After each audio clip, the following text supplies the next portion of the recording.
पहला क्वेश्चन आपके सामने स्क्रीन पर आ गया। ये भी ब्लैक है, मैं भी ब्लैक हूँ दोनों ब्लैक है। तो चलिए शुरुआत कर लेते हैं। गुड इवनिंग भाई, गुड इवनिंग। मैं ठीक हूँ, आई होप आप लोग सब ठीक होंगे। तो चलिए देखते हैं क्वेश्चन देखने के बाद कितने लोग ठीक रह पाते हैं।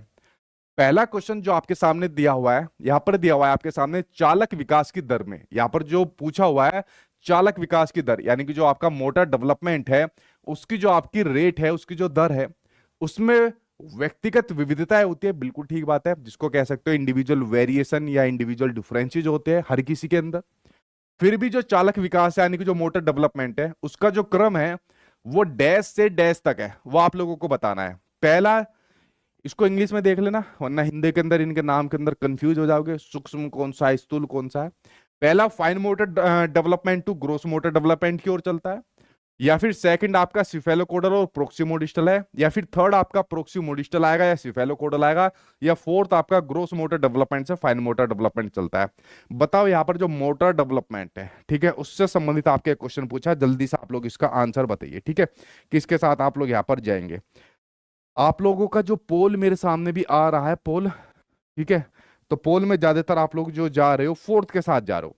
देखिए फोर्थ आपका क्या कहता है, ग्रोस मोटर डेवलपमेंट। देखिए पहले यहां पर बात हो रही थी आपके मोटर डेवलपमेंट की, तो मोटर डेवलपमेंट आप सभी को पता है, मोटर किससे जुड़ा होता है, आपके शरीर से जुड़ा डेवलपमेंट होता है, यानी कि फिजिकल डेवलपमेंट की यहाँ पर बात हो रही है।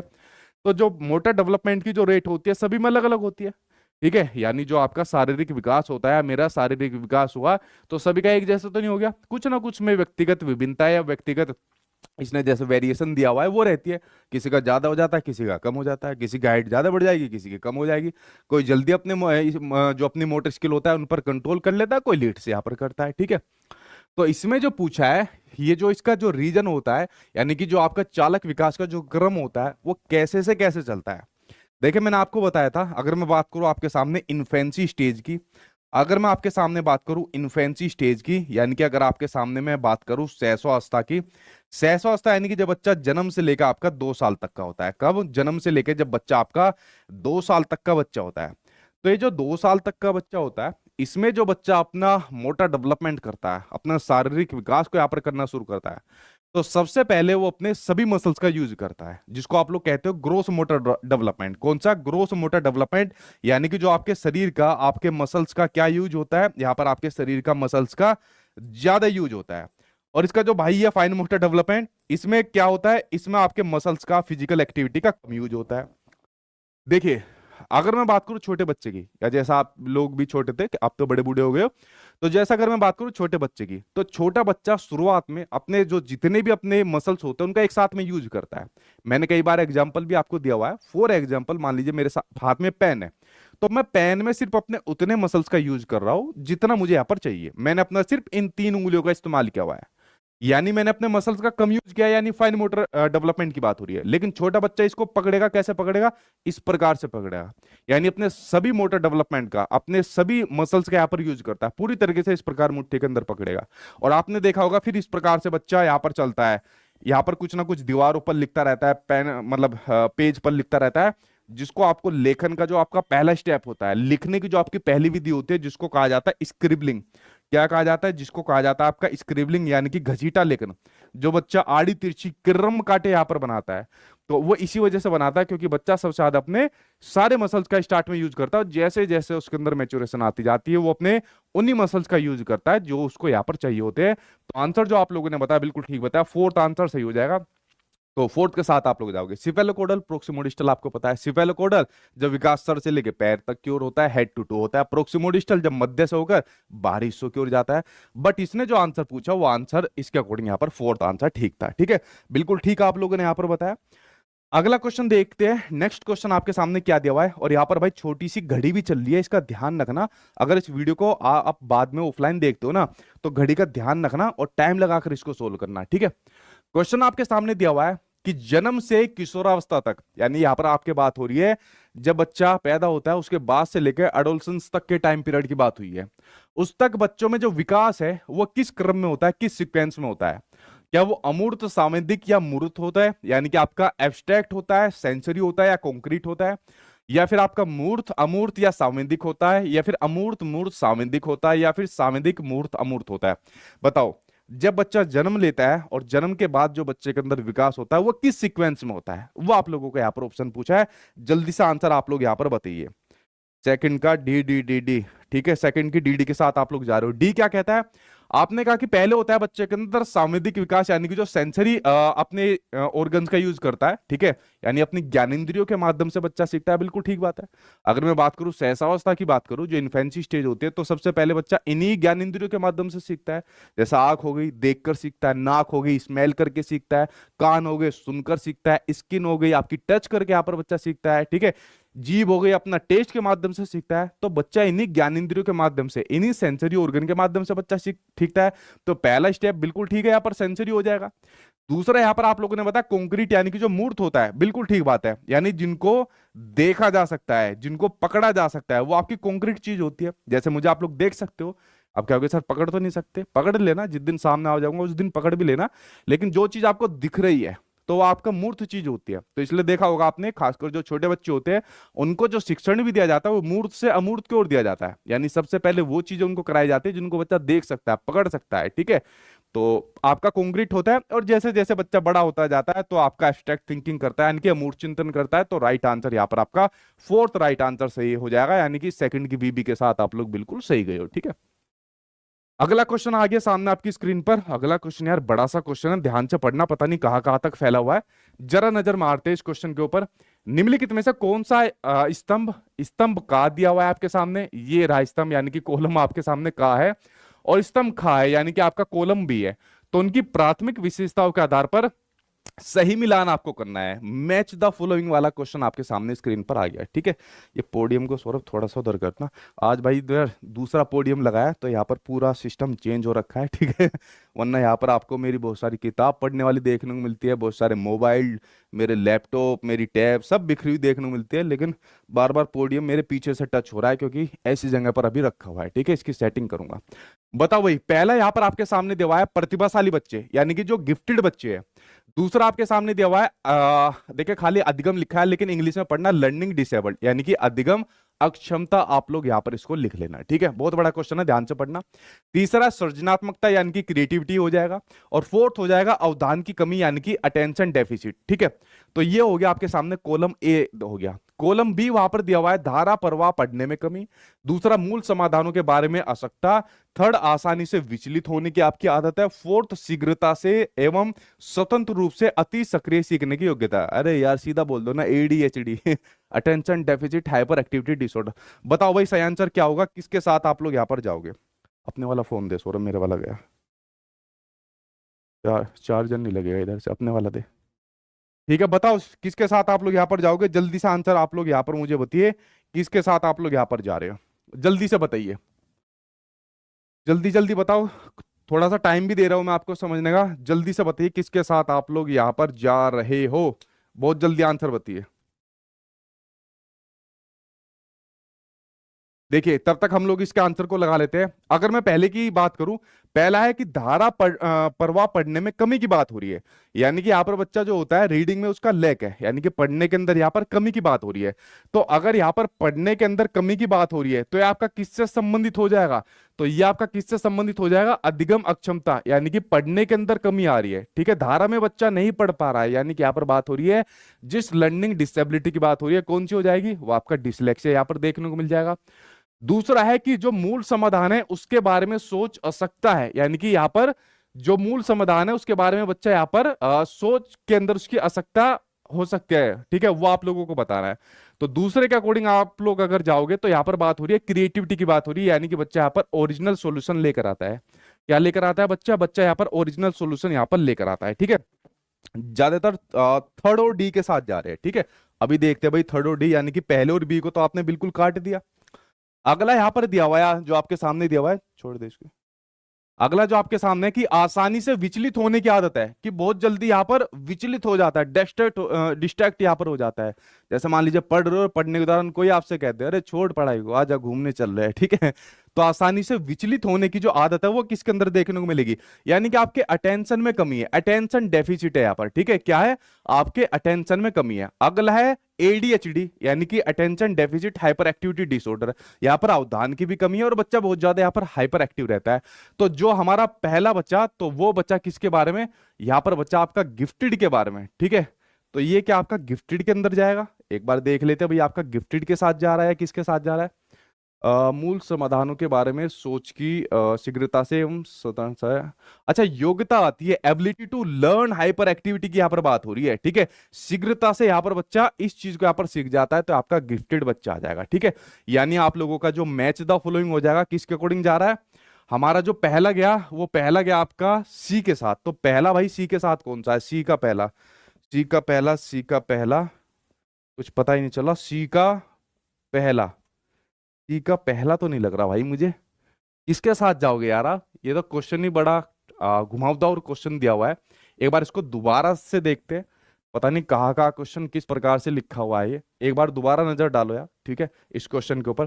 पहला है कि प्रवाह पढ़ने में कमी है, यानी कि रीडिंग में यहाँ पर कमी आ रही है, यानी कि मैंने बात करी थी जो आपके डिसलेक्सिया की बात यहाँ पर करी जा रही है, ठीक है। तो धारा प्रवाह पढ़ने की कमी आपकी अधिगम क्षमता है। देखो इसका ओरिजिनल आंसर, ये आधा आधा वादा लिख कर रखा है, इसका रियल में देख क्या होगा। ये मेरी स्क्रीन पर पूरा नहीं आ रहा, इनकी स्क्रीन पर कहाँ से पूरा आएगा, इसका सही से देख, इसका जो पूरा आंसर यहाँ पर लिखा होगा, कोई आधा अधिगम अक्षमता नहीं है यहाँ पर, आधा आधा लिखा हुआ है। आप लोगों का आंसर किसके साथ जा रहा है भाई, आप लोगों का थर्ड के साथ जा रहा है। सर क्वेश्चन रोंग लग रहा है मुझे भी ऐसे ही लग रहा है भाई, ठीक है। कुछ क्वेश्चन को एक बार मैं दोबारा चेक करवा लेता हूँ क्या आ रहा है, क्योंकि ऑप्शन भी यहाँ पर, इसके ऑप्शन गायब है, ए बी सी डी करके गायब है, उसके वहां पर ऑप्शन गायब है। तो एक बार इस क्वेश्चन को मैं चेक करवा रहा हूँ, अभी दोबारा यहाँ पर बताता हूँ, ठीक है। इसको छोड़ेंगे नहीं, लिख ले इसको, जल्दी से चेक करके बता। तब तक अगला क्वेश्चन देखते हैं, एक बार सही वाला क्वेश्चन आ जाए फिर मैं इसको आपके साथ बताऊंगा। अगला क्वेश्चन है कि नीचे लिखी हुई स्थिति किस सिद्धांत को दर्शाती है, देखते हैं।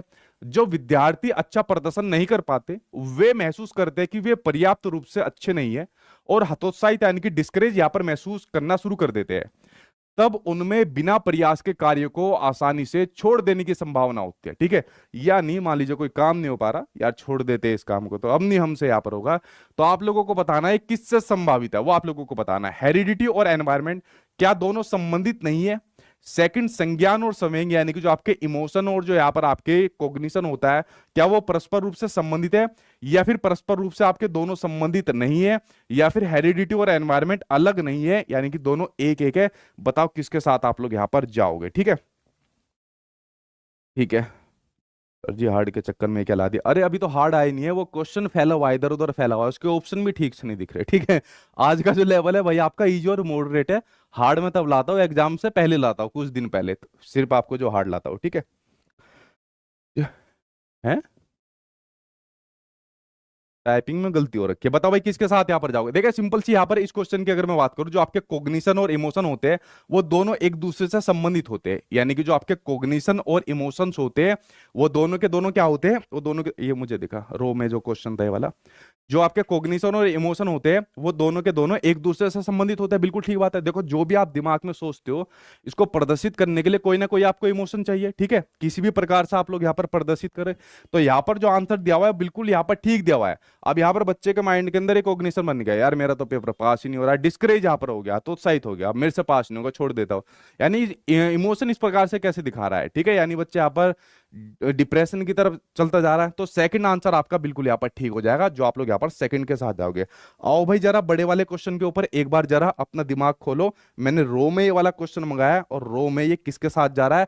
अब जरा इसका दोबारा से मैच दी फॉलोइंग करते हैं, इसका दोबारा से समाधान करते हैं, ठीक है। रो की पीडीएफ इस वाले क्वेश्चन की मैंने मंगाई है, ये तो ठीक लिखा हुआ है, उसका आंसर ठीक हो गया। अब इसके साथ लगाते हैं, इसके साथ आप लोग किसके साथ जाओगे, ठीक है।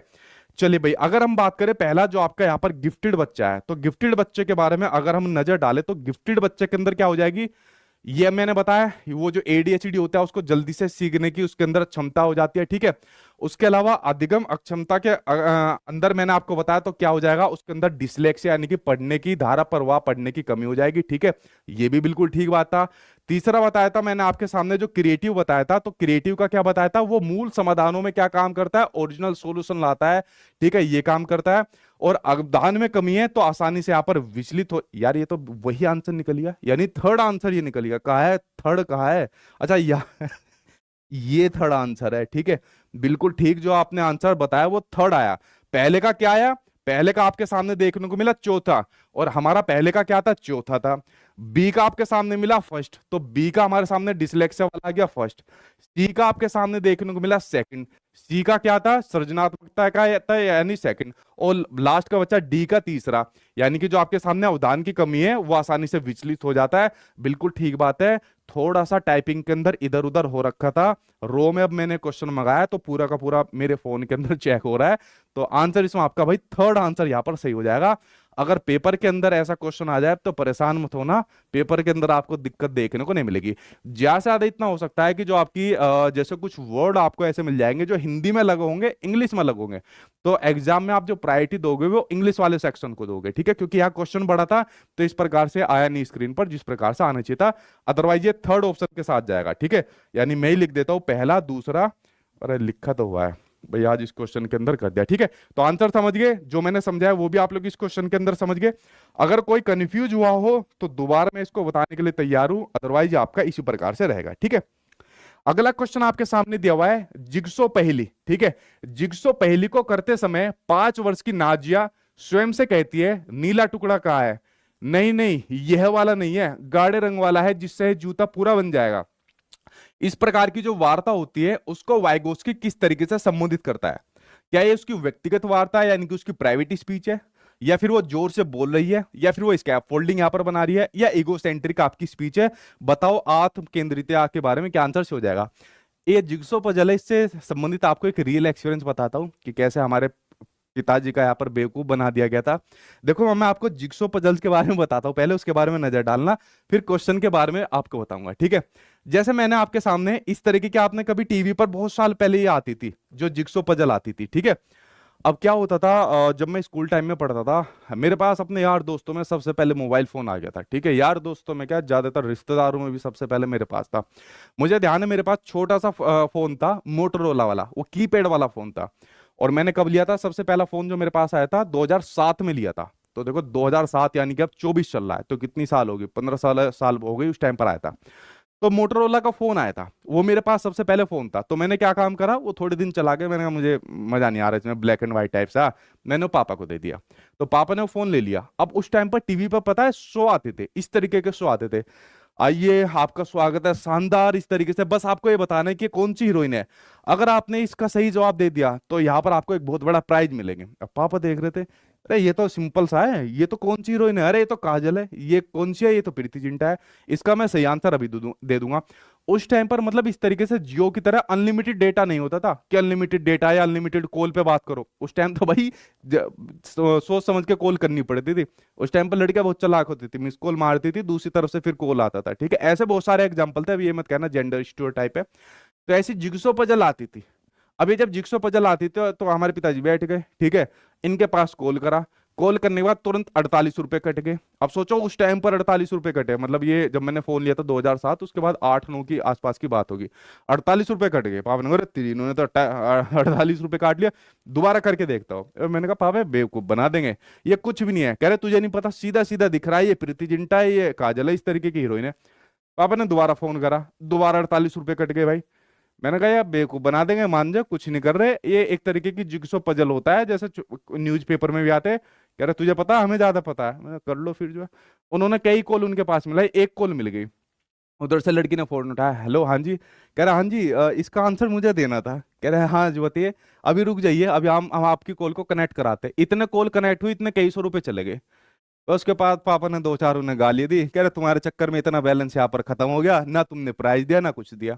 तो जिग्सो पजल ये छोटे बच्चों को दिखाया जाता है, तो टीवी के अंदर बेवकूफ ऐसे बनाते थे। ठीक है, कैसे इस पजल को यहाँ पर बताओ, बताओ कौन सी यहाँ पर हीरोइन है। ठीक है, तो इस प्रकार से जिग्सो पजल बनाते, मतलब ये पहेलियां होती है इस तरीके की। तो इन पहेलियों से बच्चों को यहाँ पर चीजें सिखाई जाती है, ठीक है, क्या समझ गए? इन पहेलियों के माध्यम से बच्चों को चीजें सिखाई जाती है। अब यहाँ पर मान लीजिए कोई लड़की नाजिया है, तो नाजिया जिग्सो पजल के अंदर सोल्व कर रही है। ये वाली काजोल होगी, ये वाली आपकी प्रीति जिंटा होगी, या मान लीजिए जो इसने एग्जाम्पल दिया है किसका, जूते वाला, इस जूते का नीला जोड़ा यहाँ आएगा, पीछे का जोड़ा यहाँ आएगा। इस प्रकार से जिग्सो पजल को, इस जिग्सो पहेली को यहाँ पर सोल्व कर रही है नाजिया। तो क्या काम कर रही है, वो यहाँ पर काम भी कर रही है, यानी जिग्सो पजल को यहाँ पर सोल्व भी कर रही है, और सोल्व करते समय अपने आप से बात भी कर रही है, यानी कि अपने आप काम को रेगुलेट कर रही है। तो इसको कहा जाता है प्राइवेट स्पीच, जो आपके वाइगोस्की ने दी थी, social speech, private speech, then उसके बाद आती है इनर स्पीच। तो प्राइवेट स्पीच में जो व्यक्ति होता है, बच्चा होता है, वो अपना काम भी करता रहता है और अपने काम को रेगुलेट भी करता है और बोलता भी रहता है। जैसे यहाँ पर नाजिया है, अपने यहाँ पर जिग्सो पजल के अंदर सही पजल सोल्व करती जा रही है और बोलती भी जा रही है।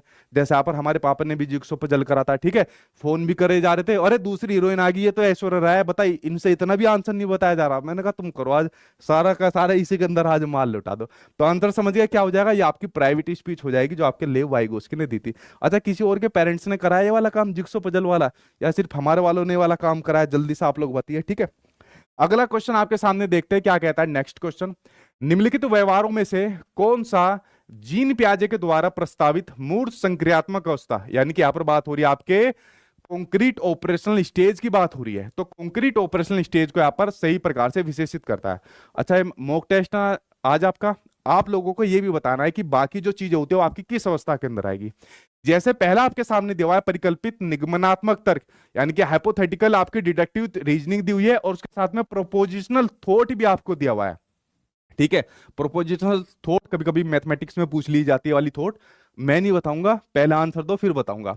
दूसरा आपको दिया हुआ है संरक्षण और कक्षा समावेशन, यानी कि आपका कंजर्वेशन और क्लास का इंक्लूजन होता है।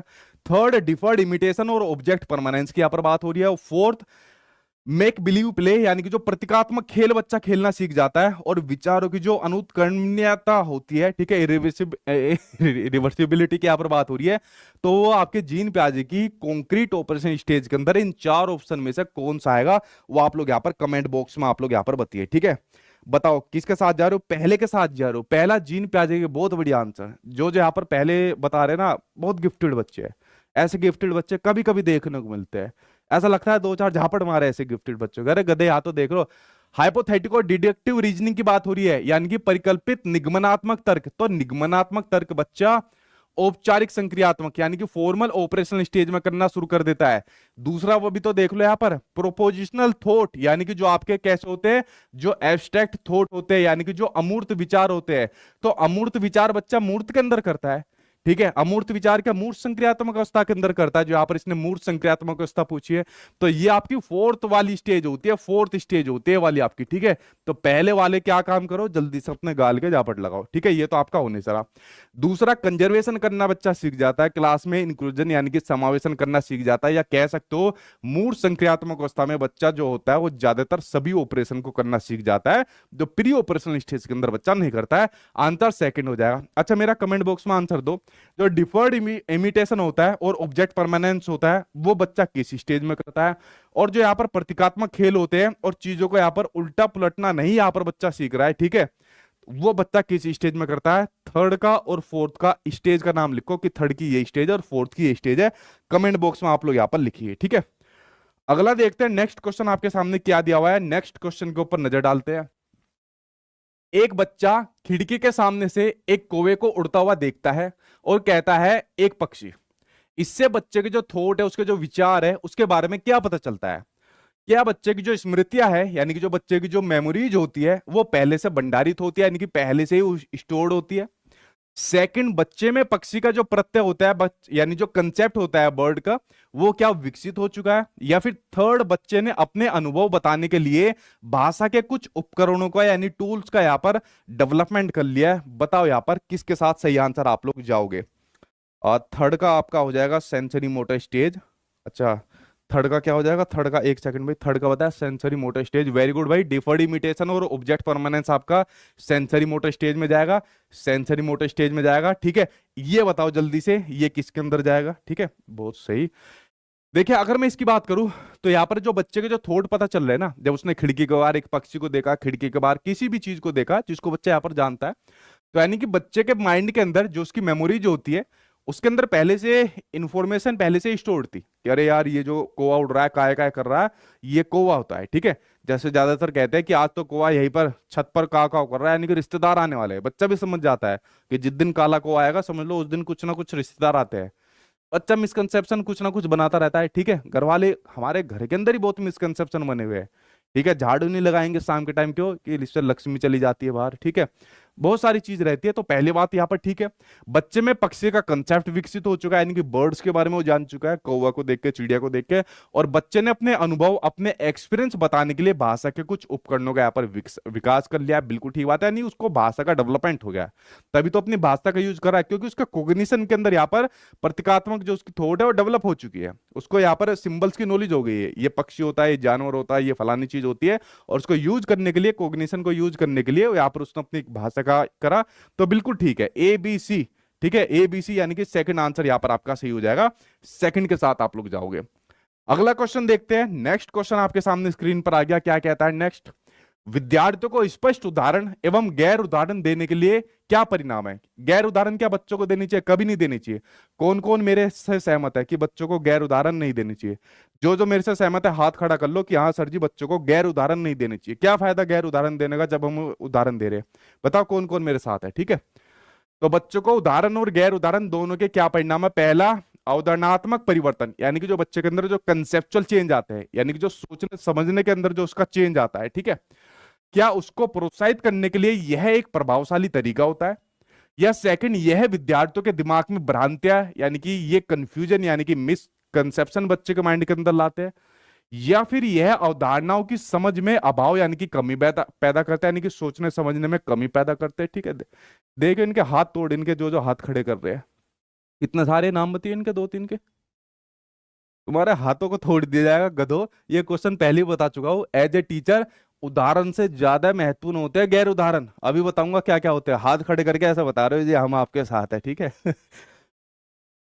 शुभम, रिंकू और अनिल, तेरा खलील बनाऊंगा, रुक जा अभी। ठीक है, यह अवधारणात्मक समझ यानी कि जो कंसेप्चुअल अंडरस्टैंडिंग होती है उसके बजाय कार्य विधिक यानी कि आपकी जो प्रक्रियात्मक ज्ञान होता है, यानी कि जो प्रोसीजरल नॉलेज होती है, किसकी, जो प्रोसीजरल नॉलेज होती है उस पर ध्यान केंद्रित करता है, कंसेप्चुअल अंडरस्टैंडिंग की तरफ ना होकर। बताओ सही आंसर किसके साथ जाएगा, किसके साथ आप लोग यहां पर जा रहे हो? ठीक है, ए के साथ ज्यादातर यहां पर जा रहे हो। देखो मैंने आपको पहले भी बताया था कि जब टीचर किसी भी कंसेप्ट को, ध्यान से सुनना, जब टीचर किसी भी कंसेप्ट को यानी कि किसी भी संप्रत्यय को बच्चों के यहाँ पर सिखाता है, जैसे मैंने अभी 2-3 दिन पहले ही ऑप्शन के अंदर आपको एक उदाहरण के माध्यम से समझाया था। उदाहरण ध्यान है आपको कि मान लीजिए मुझे आपको ये समझाना है कि आपको अपने बाइसेप्स कैसे स्ट्रोंग करने हैं, तो मैंने आपको एक एग्जांपल दे दिया, मैंने कहा आपको एक पिक्चर दिखा दी कि देखो, या वीडियो दिखा दी कि देखो ये सही तरीके से इस प्रकार से हाथों की मूवमेंट कर रहा है बिना अपनी एल्बो को हिलाए हुए, तो इस प्रकार से अपने बाइसेप्स को स्ट्रोंग कर सकता है। लेकिन वहां पर मान लीजिए बच्चे के माइंड के अंदर मिसकंसेप्शन आ गए। बहुत से बच्चों ने कहा सर हम तो ये करते ही आ रहे हैं, सर बचपन से करते आ रहे हैं। जैसे मैंने एग्जांपल दिया था, लड़कियां मान लीजिए यहाँ पर कहती है कि सर मान लीजिए हम यहाँ पर घर के अंदर बहुत सारे ऐसे काम करते हैं, उनको करते हैं, हमारे तो डोले नहीं बने। तो जब बच्चे के अंदर मिसकंसेप्शन होते हैं तो उन मिसकंसेप्शन को दूर करने के लिए बच्चों को नॉन एग्जाम्पल यानी कि गैर उदाहरण दिए जाते हैं। फिर हम उनको क्या बताते हैं, फिर हम उनको पहले वो तरीका बताते हैं जो बच्चा ऑलरेडी कर रहा होता है या जो कुछ गलतियां कर रहा होता है, जो कंसेप्ट से थोड़ा सा अलग जाकर होती है कि देखो ये गलतियां होती है, इस प्रकार से आप लोग गलती करते हो, ये यहाँ पर इस तरीके की चीजें होती है जो कि नहीं होनी चाहिए। और उसकी तरफ से फिर हम बच्चों को एग्जाम्पल की ओर लेकर चलते हैं, यानी कि सही चीजें उसको बताते हैं। तो जब बच्चे के माइंड के अंदर मिसकंसेप्शन आते हैं तब हमें बच्चों को गैर उदाहरण देनी चाहिए। तो उदाहरण और गैर उदाहरण दोनों ही बड़े महत्वपूर्ण होते हैं।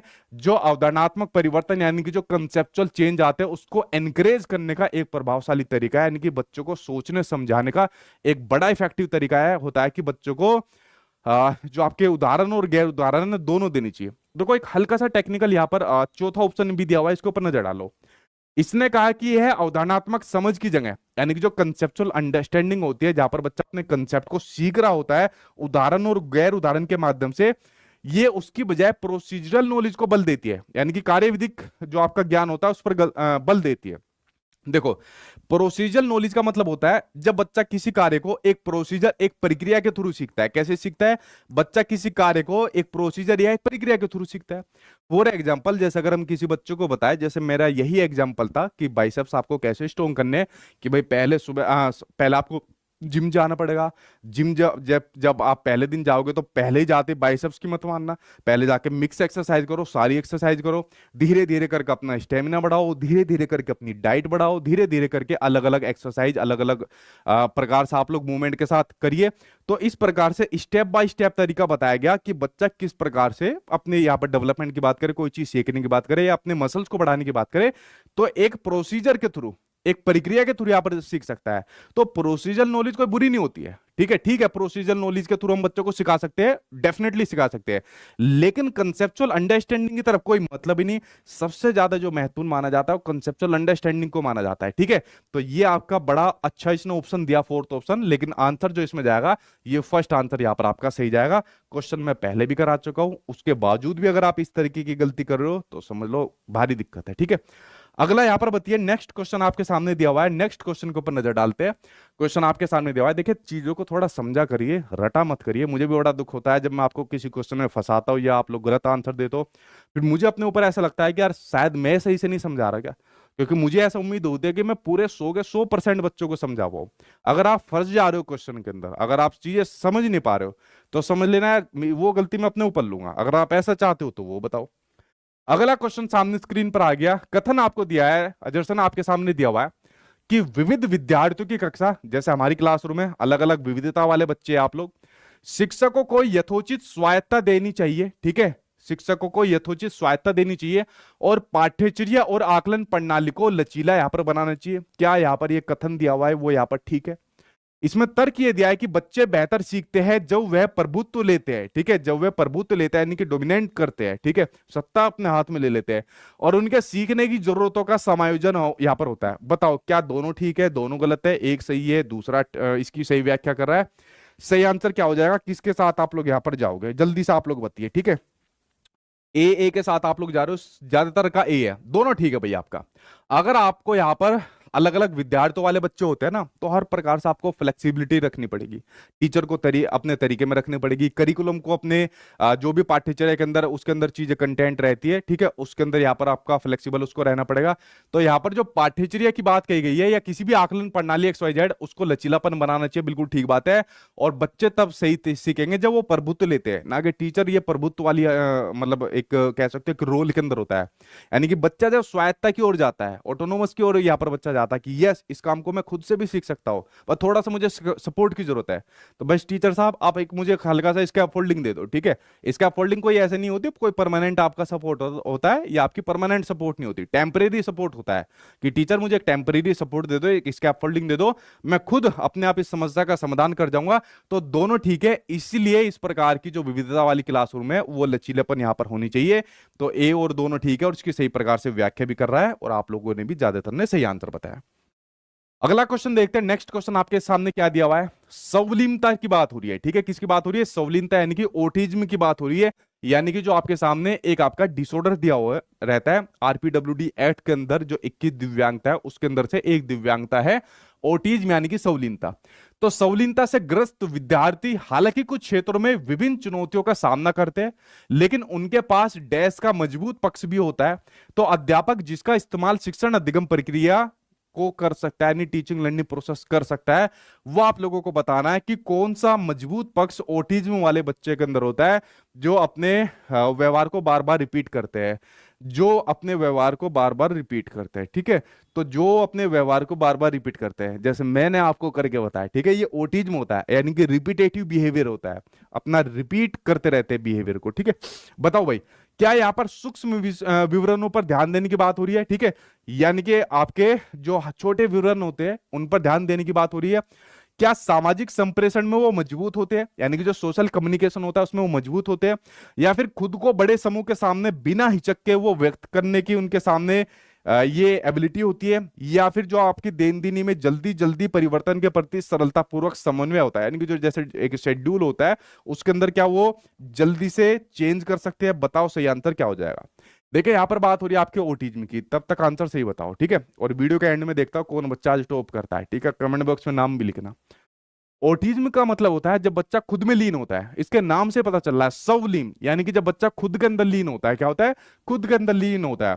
तो बच्चा सोशल कम्युनिकेशन ज्यादा नहीं कर पाता, यानी कि समाज से जो बातचीत होती है वो यहाँ पर ज्यादा बच्चा नहीं कर पाता, खुद में लीन होता है, बहुत कम यहाँ पर बच्चा बोलता है।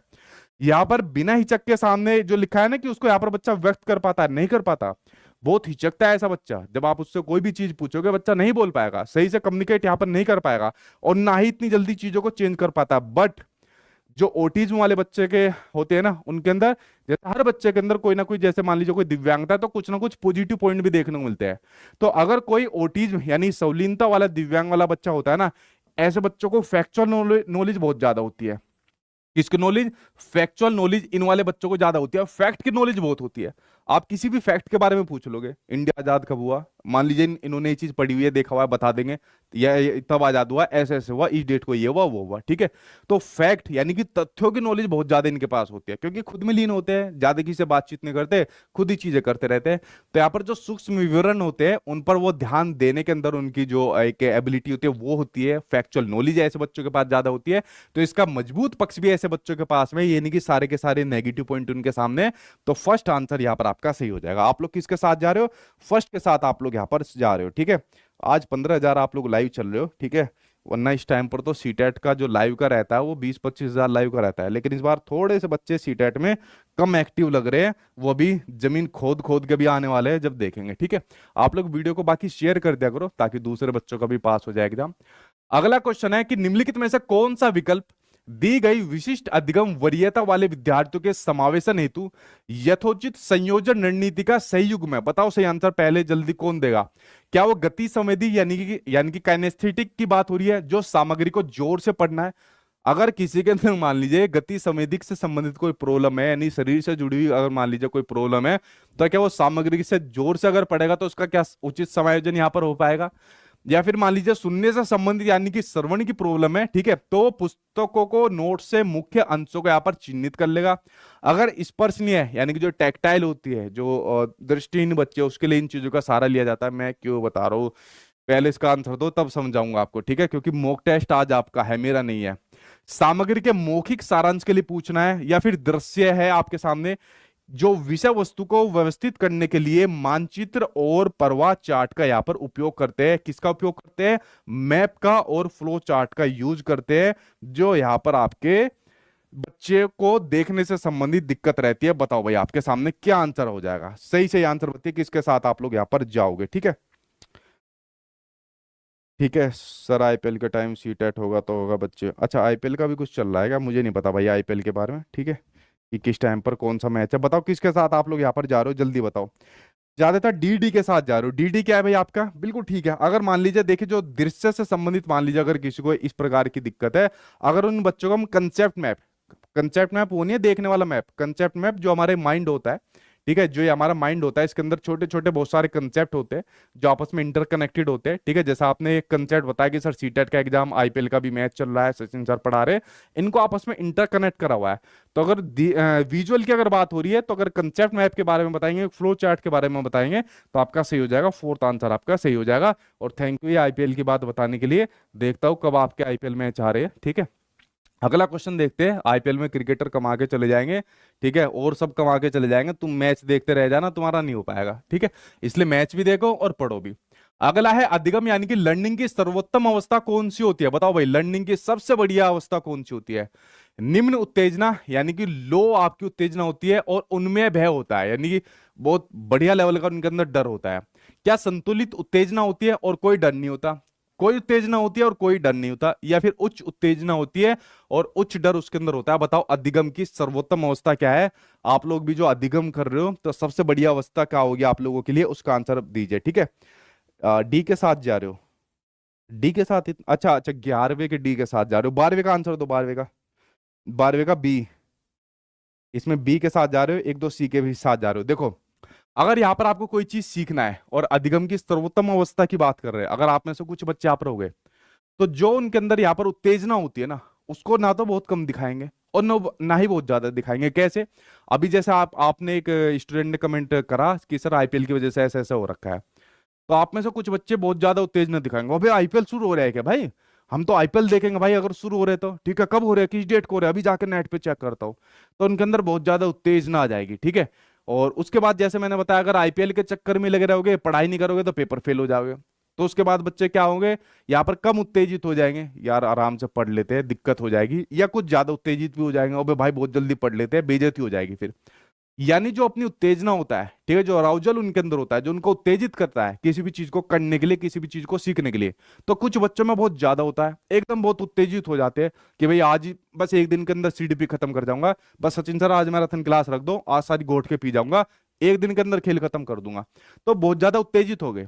एक कम उत्तेजित होते हैं, अरे सर कर लेंगे, अभी तो टाइम है, जुलाई के अंदर पेपर है, अभी तो मई चल रही है, फिर जून आएगी सर जी, फिर जुलाई आएगी, फिर हो जाएगी तब तक तो ये अधिगम की कभी भी सर्वोत्तम अवस्था नहीं होगी। सबसे बेस्ट तरीका है कि आपको मॉडरेट उत्तेजना रखनी है, ना तो बहुत ज्यादा है और ना ही बहुत कम, और डर किसी प्रकार का आपका नहीं होने चाहिए।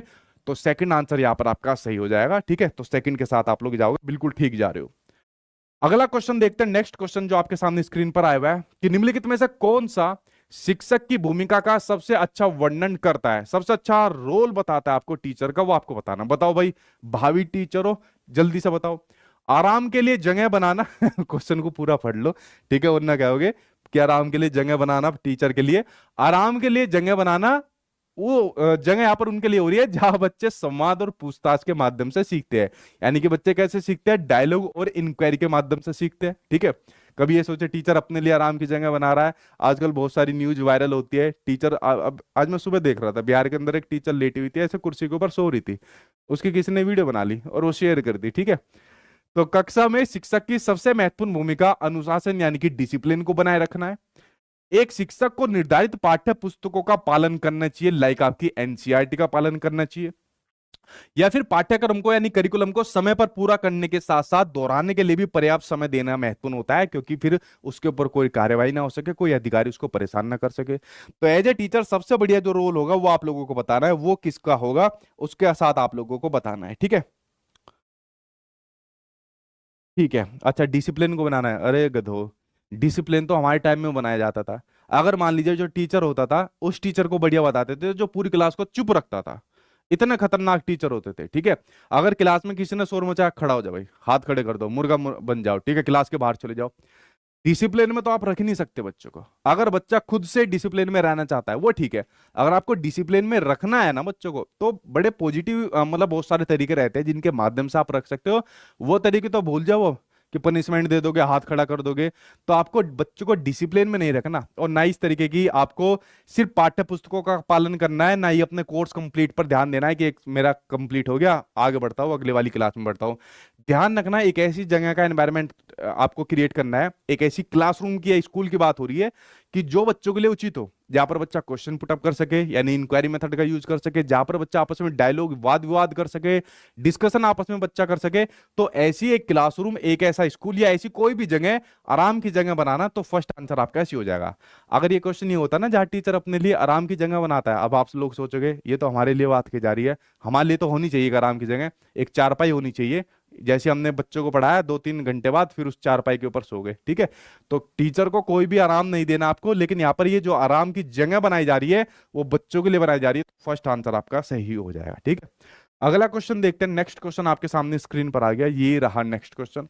कथन आपके सामने है, अजर्सन आपके सामने है, शिक्षकों को बच्चों को चर्चा व संवाद करने के बहुत से मौके देने चाहिए, डिस्कशन करने के और डायलॉग करने के बहुत से मौके देने चाहिए। बताओ भाई भावी टीचर हो, आप इससे जुड़ा हुआ क्वेश्चन है। तर्क इसमें यह दिया है कि जो अर्थपूर्ण अधिगम होती है यानी कि जो मीनिंगफुल लर्निंग होती है, मैं हमेशा कैसे कहता हूं कि लर्निंग नहीं करनी आप लोगों को, मीनिंगफुल लर्निंग करनी है, और बच्चों को भी आपको इसी प्रकार से करानी है। तो मीनिंगफुल लर्निंग की जो प्रक्रिया होती है उसमें दूसरों से अंतः क्रिया करना शामिल होता है, दूसरों से इंटरेक्ट करना शामिल होता है। बताओ क्या दोनों सही है, दोनों गलत है, एक सही है, एक गलत है? अगर दोनों एक ठीक, दोनों ठीक है तो क्या सही व्याख्या कर रहा है? बताओ सही आंसर इसका क्या हो जाएगा, किसके साथ आप लोग यहां पर जाओगे, ठीक है, किसके साथ आप लोग यहां पर जाओगे? ए के साथ, बी सी वाला नहीं है कोई भी, ए वाले हैं सारे के सारे, जो देगा ए क्या है, दोनों ठीक है। पहले देखते हैं दोनों ठीक क्या है। बिल्कुल टीचर को यहाँ पर क्या काम करनी चाहिए, डिस्कशन करना चाहिए, आपस में वार्तालाप करानी चाहिए, बहस डिबेट यहाँ पर करानी चाहिए। पहला बिल्कुल ठीक है। और मीनिंगफुल लर्निंग की प्रक्रिया में दूसरों से इंटरेक्ट करना शामिल होता है, आपस में इंटरेक्ट करना शामिल होता है, डिस्कशन करना शामिल होता है, बच्चे के रियल लाइफ से कनेक्ट करना शामिल होता है, जहां पर बच्चे क्वेश्चन पुटअप करे। ये कई बार आपके सीटेट में पूछा जा चुका है। तो ये चीज आपके मीनिंगफुल लर्निंग के अंदर शामिल होती है, क्योंकि जो आपकी मीनिंगफुल लर्निंग होती है ये रचनावाद पर आधारित होती है, कंस्ट्रक्टिविज्म पर आधारित होती है, ठीक है, जहां पर बच्चा अपने ज्ञान का निर्माण करता है, खुद सक्रिय होकर करता है। तो सही है, दोनों ठीक है। इसलिए यहाँ पर टीचर को बच्चों को बहुत से मौके देने चाहिए, इसकी सही प्रकार से व्याख्या भी करता है। तो फर्स्ट आंसर यहाँ पर आपका सही हो जाएगा। बढ़ते अब आपके नेक्स्ट क्वेश्चन की ओर। अच्छा सा बड़ा सा क्वेश्चन है, ध्यान से देना क्या आंसर इसका होगा। अगला क्वेश्चन दिया हुआ है कि निम्नलिखित में से कौन सी कक्षा स्मृत कक्षा, यानी कि ऐसी क्लासरूम जो जहां पर रिच लर्निंग होती है, ठीक है, कैसी लर्निंग होती है, जहां पर रिच लर्निंग होती है। आप कहोगे सर मतलब ज्यादा पैसे वाले आदमियों के बच्चे आते हैं क्या? रिच लर्निंग अभी बताऊंगा, पहला आंसर दो। उसको एनकरेज यानी कि उसको प्रोत्साहित करती है। पाठ्य पुस्तक सामग्री द्वारा संचालित संरचित और योजनाबद्ध अधिगम वाली क्लासरूम होती है, या फिर वह क्लासरूम होती है जिसमें प्रदर्शित विभिन्न प्रकार की सामग्री जो होती है वो बच्चों की पहुंच से परे हो, ताकि सामग्री लंबे समय तक यहां पर चलती रहे। थर्ड, वह कक्षा जिसमें खुली गतिविधि कोने हो, ठीक है, यहां पर कैसे कोने हो, खुली गतिविधि कोने हो, यानी कि ओपन एक्टिविटी यहां पर कॉर्नर होनी चाहिए, ठीक है, ओपन एक्टिविटी यहां पर कॉर्नर होनी चाहिए। और विभिन्न प्रकार के बाल साहित्य खुली अलमारी यानी सेल्फ में रखे हो, जो दिन के किसी भी समय यहां पर प्राप्त किए जा सके। या फिर अलमारी में अच्छी तरह संगठित सामग्री वाली क्लासरूम, जहां पर सामग्री को सप्ताह में एक बार मुक्त खेल, यानी कि जो आपके फ्री गेम्स होते हैं, कौन से गेम्स होते हैं, जो यहाँ पर आपके फ्री गेम्स होते हैं। कहा है फ्री गेम्स, अच्छा गेम्स यहाँ पर छिप गया भाई, ये छिपा हुआ है, यहाँ देख लेना, जहां पर फ्री गेम्स के लिए बाहर लाया जाता है। बताओ सही आंसर क्या होगा। देखिए इसका आंसर दो। एक क्वेश्चन मेरा आप लोगों से है, उसका सही आंसर देना। जैसा अगर मैं बात करूं सेंट्रल गवर्नमेंट की बात करूं या स्टेट गवर्नमेंट के स्कूल की बात करूं, मैं स्टेट गवर्नमेंट के स्कूल की बात करता हूं सबसे पहले। तो गवर्नमेंट की तरफ से हर साल एक फंड दिया जाता है, जो बच्चों को उनकी स्पोर्ट्स एक्टिविटी के लिए जो उनको उपकरण यानी कि ये देता है, इक्विपमेंट से देता है। तो अगर मैं जैसे फॉर एग्जांपल यूपी की बात कर लेता हूं, तो यूपी गवर्नमेंट द्वारा 5,000 रुपए का फंड दिया जाता है। उस 5,000 फंड के अंदर बच्चों के लिए किट लानी पड़ती है, पूरा का पूरी एक किट होती है। उसके अंदर बच्चों के लिए एक बैट होता है, मान लीजिए कुछ भी किट में ले सकते हैं, बैट होता है, कई सारी बॉल होती है खेलने के लिए, बैडमिंटन उसके अंदर होता है, हाँ बच्चों के लिए कुछ और भी उनके गेम से संबंधित चीजें होती है, ठीक है। तो इस प्रकार की पूरी किट आती है। मेरा क्वेश्चन आप लोगों से ध्यान से सुनना, बड़ा टेक्निकल क्वेश्चन है। अब ये सवाल आता है कि जो बच्चों के लिए वो हमने पूरी किट ली, जो सरकार ने 5,000 रुपए हमको दिए, हर साल में देता है एक बार में, तो क्या हम उसको डेली निकाले या हफ्ते में एक बार निकाले। जैसे इसने कहा है हफ्ते में एक बार मुक्त खेल। अब मुक्त खेल कौन से होते हैं, मुक्त खेल वो खेल होते हैं जिसमें बच्चे के ऊपर कोई जोर जबरदस्ती नहीं होती, वो फ्री होता है, जो उसका मन करता है जिस खेल को खेलने का वो खेलना है। बच्चे को मन करा सर आज हमारा क्रिकेट खेलने का मन है, लाओ हमको बैट दे दो सर जी, बैट बल्ला दिया जाए, आज हम गेंद को उड़ाई जाए यहाँ पर, ठीक है। ये फ्री गेम होते हैं। मान लो कोई और यहाँ पर कहते नहीं सर हमको जरा बैडमिंटन दिया जाए ताकि हम इसको खेला जाए, ठीक है। तो क्या ये ठीक है कि हफ्ते के अंदर सिर्फ हम उनको एक बार ऐसा मौका दें जहां पर बच्चा अपने फ्री खेल खेल सके, या फिर ऐसी क्लासरूम जहां पर ओपन एक्टिविटी कॉर्नर हो, ऐसे यहां पर कॉर्नर हो, ऐसी क्लासरूम के अंदर व्यवस्था हो जहां पर बच्चा अपनी कोई एक्टिविटी कर सके, जहां पर बच्चा खुद से किताबों को सही से पढ़ सके, जहां पर बच्चा कोई गेम खेल सके, या इस प्रकार के कोने के अंदर जैसे साहित्य हो, बाल साहित्य हो, इस प्रकार की सेल्फ हो, जो दिन के किसी भी समय प्राप्त किया जा सके। तो ये तो आप लोग देखते ही काट दिया कि भाई वो जिसमें विभिन्न प्रकार की सामग्री बच्चों से परे हो वो तो कर नहीं सकते, न इस प्रकार की आपकी योजनाबद्ध और संचालित संरचित। इन दोनों में से आंसर किसके साथ जाएगा वो मुझे आप लोग बताइए, ठीक है। आपने कहा डेली, ठीक है। अब देखिए आपने कहा कि सर ये सप्ताह में एक बार नहीं होनी चाहिए, ये सप्ताह के अंदर क्या होनी चाहिए, डेली होनी चाहिए, ठीक है। अब देखो मेरा क्वेश्चन आपसे है, जब आपको गवर्नमेंट जॉब मिल जाएगी, इसलिए मुझे पता था ये तो आप डेली बताओगे कि सर बच्चों के लिए डेली होनी चाहिए। एक पीरियड रख देते हैं आधे घंटे का, उसमें बच्चों को हम जैसे स्कूल का टाइम जब खत्म होने को होता है, छुट्टी का टाइम, उससे आधा घंटा पहले खिला देंगे, और सर डेली खिलाना है। मैं आपकी बात से पूरा सहमत हूं, लेकिन जो छोटे बच्चे होते हैं ना, इतने शैतान, इतने नटखट होते हैं। आपको तो फंड मिला 5,000 का, आपने वो किट लेकर आ गए बच्चों के लिए, तो बच्चा कभी बैट को तोड़ देगा, कभी बॉल खो देगा, ठीक है, या फिर बच्चा क्या काम करेगा, जो बैडमिंटन होते हैं उसके अंदर जो तार लगे होते हैं उनको यहाँ पर तोड़ देगा। अब वो टीचर बार बार क्या वो अपने पैसे से लाता रहेगा उस किट को, या गवर्नमेंट से तो कह नहीं सकता, अधिकारी उसके ऊपर कार्रवाई कर देते, क्यों, कहा गई तुम्हारी किट, ठीक है, ये बच्चों के लिए किट आई थी, खुद खा गए क्या, सही से पैसा नहीं लगाया तुमने, तो आप पर टीचर की बदनामी का डर होता है। तो ये बात ध्यान रख लेना, ये आपके जॉब के बाद आपको काम आएगी। जब आप लोग बच्चा कोई भी मुफ्त खेल खेले, फ्री गेम खेले, तो सप्ताह में जैसा आपने एक बार खिला दिया, क्योंकि कुछ बंदी से डिपार्टमेंट के अंदर जाने पे हो जाती है।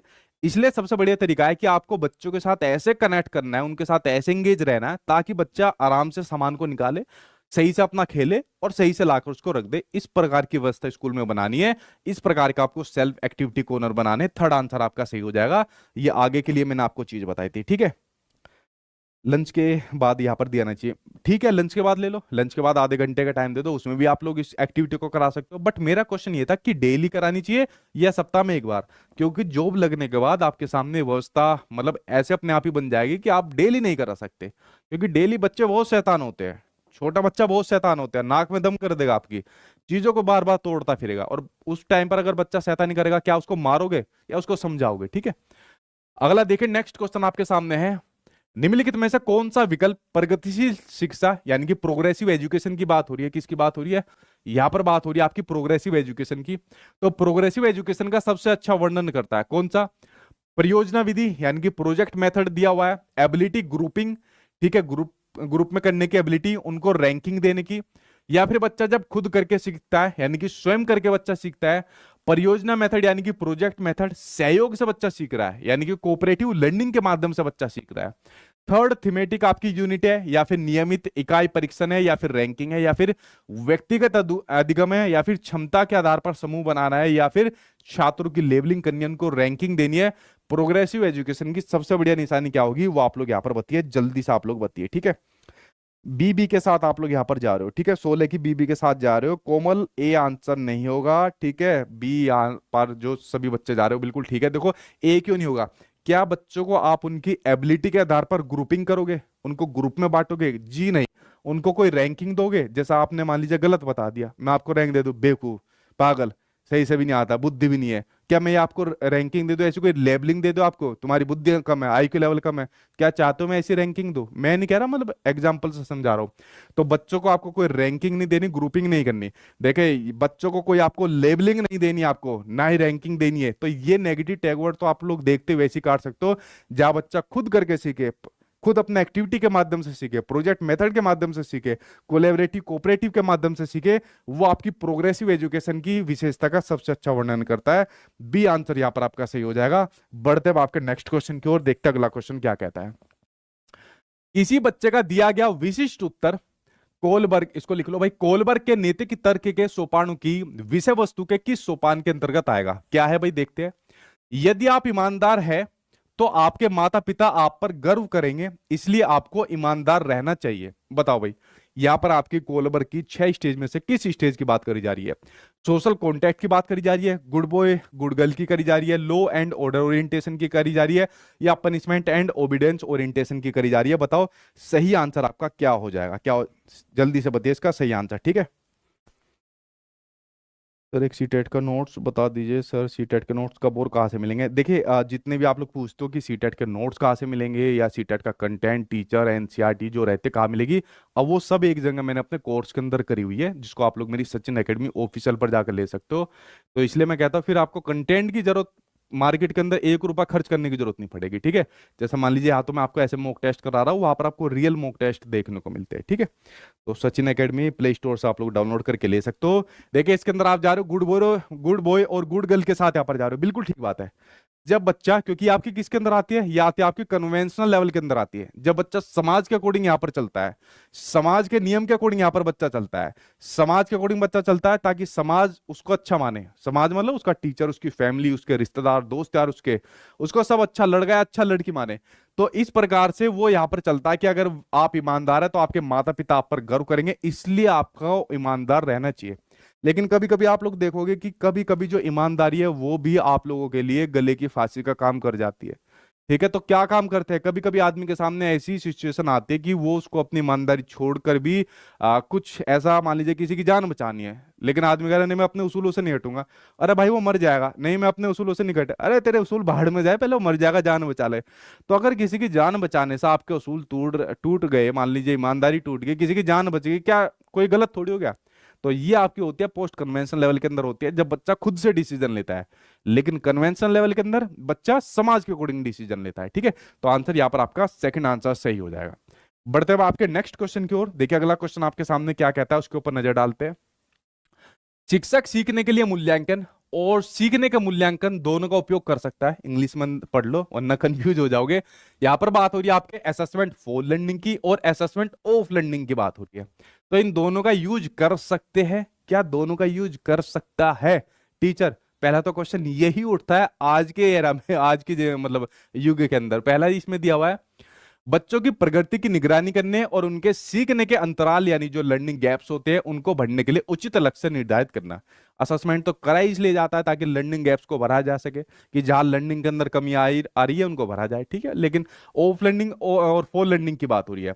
बच्चों की प्रगति यानी उनकी प्रोग्रेस और अचीवमेंट स्तर को जानने में, या फिर बच्चों के सीखने की जरूरतों को जानने में और तदनुसार शिक्षण रणनीति का चयन करने में, या फिर फोर्थ आवधिक अंतरालों पर बच्चे के प्रदर्शन का आकलन करने और उसके प्रदर्शन को प्रमाणित करने में। बताओ सही आंसर क्या हो जाएगा, किसके साथ आप लोग यहां पर जाओगे? ठीक है, ठीक है सचिन, क्या है क्वेश्चन? मैंने सचिन सर, मैंने घायल पंखों वाले मोर से कुत्तों को बचाया। अरे वेरी गुड भाई, ठीक है अगर आपने ये वाला काम करा ठीक बात है। लेकिन देखिए जैसे आपने ये वाला स्टेप लिया कि सर मैंने एक मोर से कुत्ते को बचाया, ठीक बात है, मानवता के आधार पर आपने इसको बचा लिया। लेकिन पता है जो आपके जंगल के नियम जो होते हैं, क्योंकि देखिए जंगल के अंदर हर एक आपका जानवर महत्वपूर्ण है, हर एक उसके अंदर पूरे पृथ्वी के ऊपर हर एक प्राणी महत्वपूर्ण है। तो जंगल के नियम ये होते हैं कि आप जंगल के कानूनों के अंदर दखलंदाजी नहीं कर सकते। आपने देखा होता है जब कोई टाइगर जो होता है किसी हिरन को मारता है तो हम लोग क्या कहते हैं, अरे बेचारा हिरन मर गया। अरे भाई अगर वो उसको मारेगा नहीं तो खाएगा क्या? और खाएगा नहीं तो बेचारा टाइगर मर जाएगा। तो पूरी की पूरी फूड चेन है, इतने से इतने जीव का और बड़े से बड़े जीव का बड़ा महत्वपूर्ण रोल है।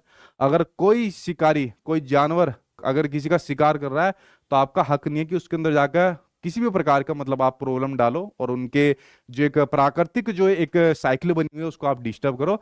लेकिन मानवता के आधार पर आप इंसान इसके अंदर कर सकते हो कि अरे सर मतलब उसको दिक्कत ज्यादा थी हमने इसको कर दिया, कोई दिक्कत नहीं, इसमें आप कर सकते हो। लेकिन जो एक फूड चेन प्रकृति ने बनाई हुई है उसमें दखलंदाजी नहीं करनी चाहिए। ठीक है, तो उनका काम है, टाइगर नहीं खाएगा, शेर नहीं खाएगा मारकर, तो जिंदा कैसे रहेंगे? ठीक है, तो आंसर इसके अंदर बताइए भाई, आंसर इसमें सेकंड सही हो जाएगा। कैसे सही हो जाएगा? असेसमेंट फॉर लर्निंग होता है टीचिंग लर्निंग प्रोसेस के दौरान। जैसे अभी हमारा टीचिंग लर्निंग प्रोसेस चल रहा है, मैं पढ़ा रहा हूं, आप लोग पढ़ रहे हो, अभी मैंने आपका असेसमेंट कर लिया।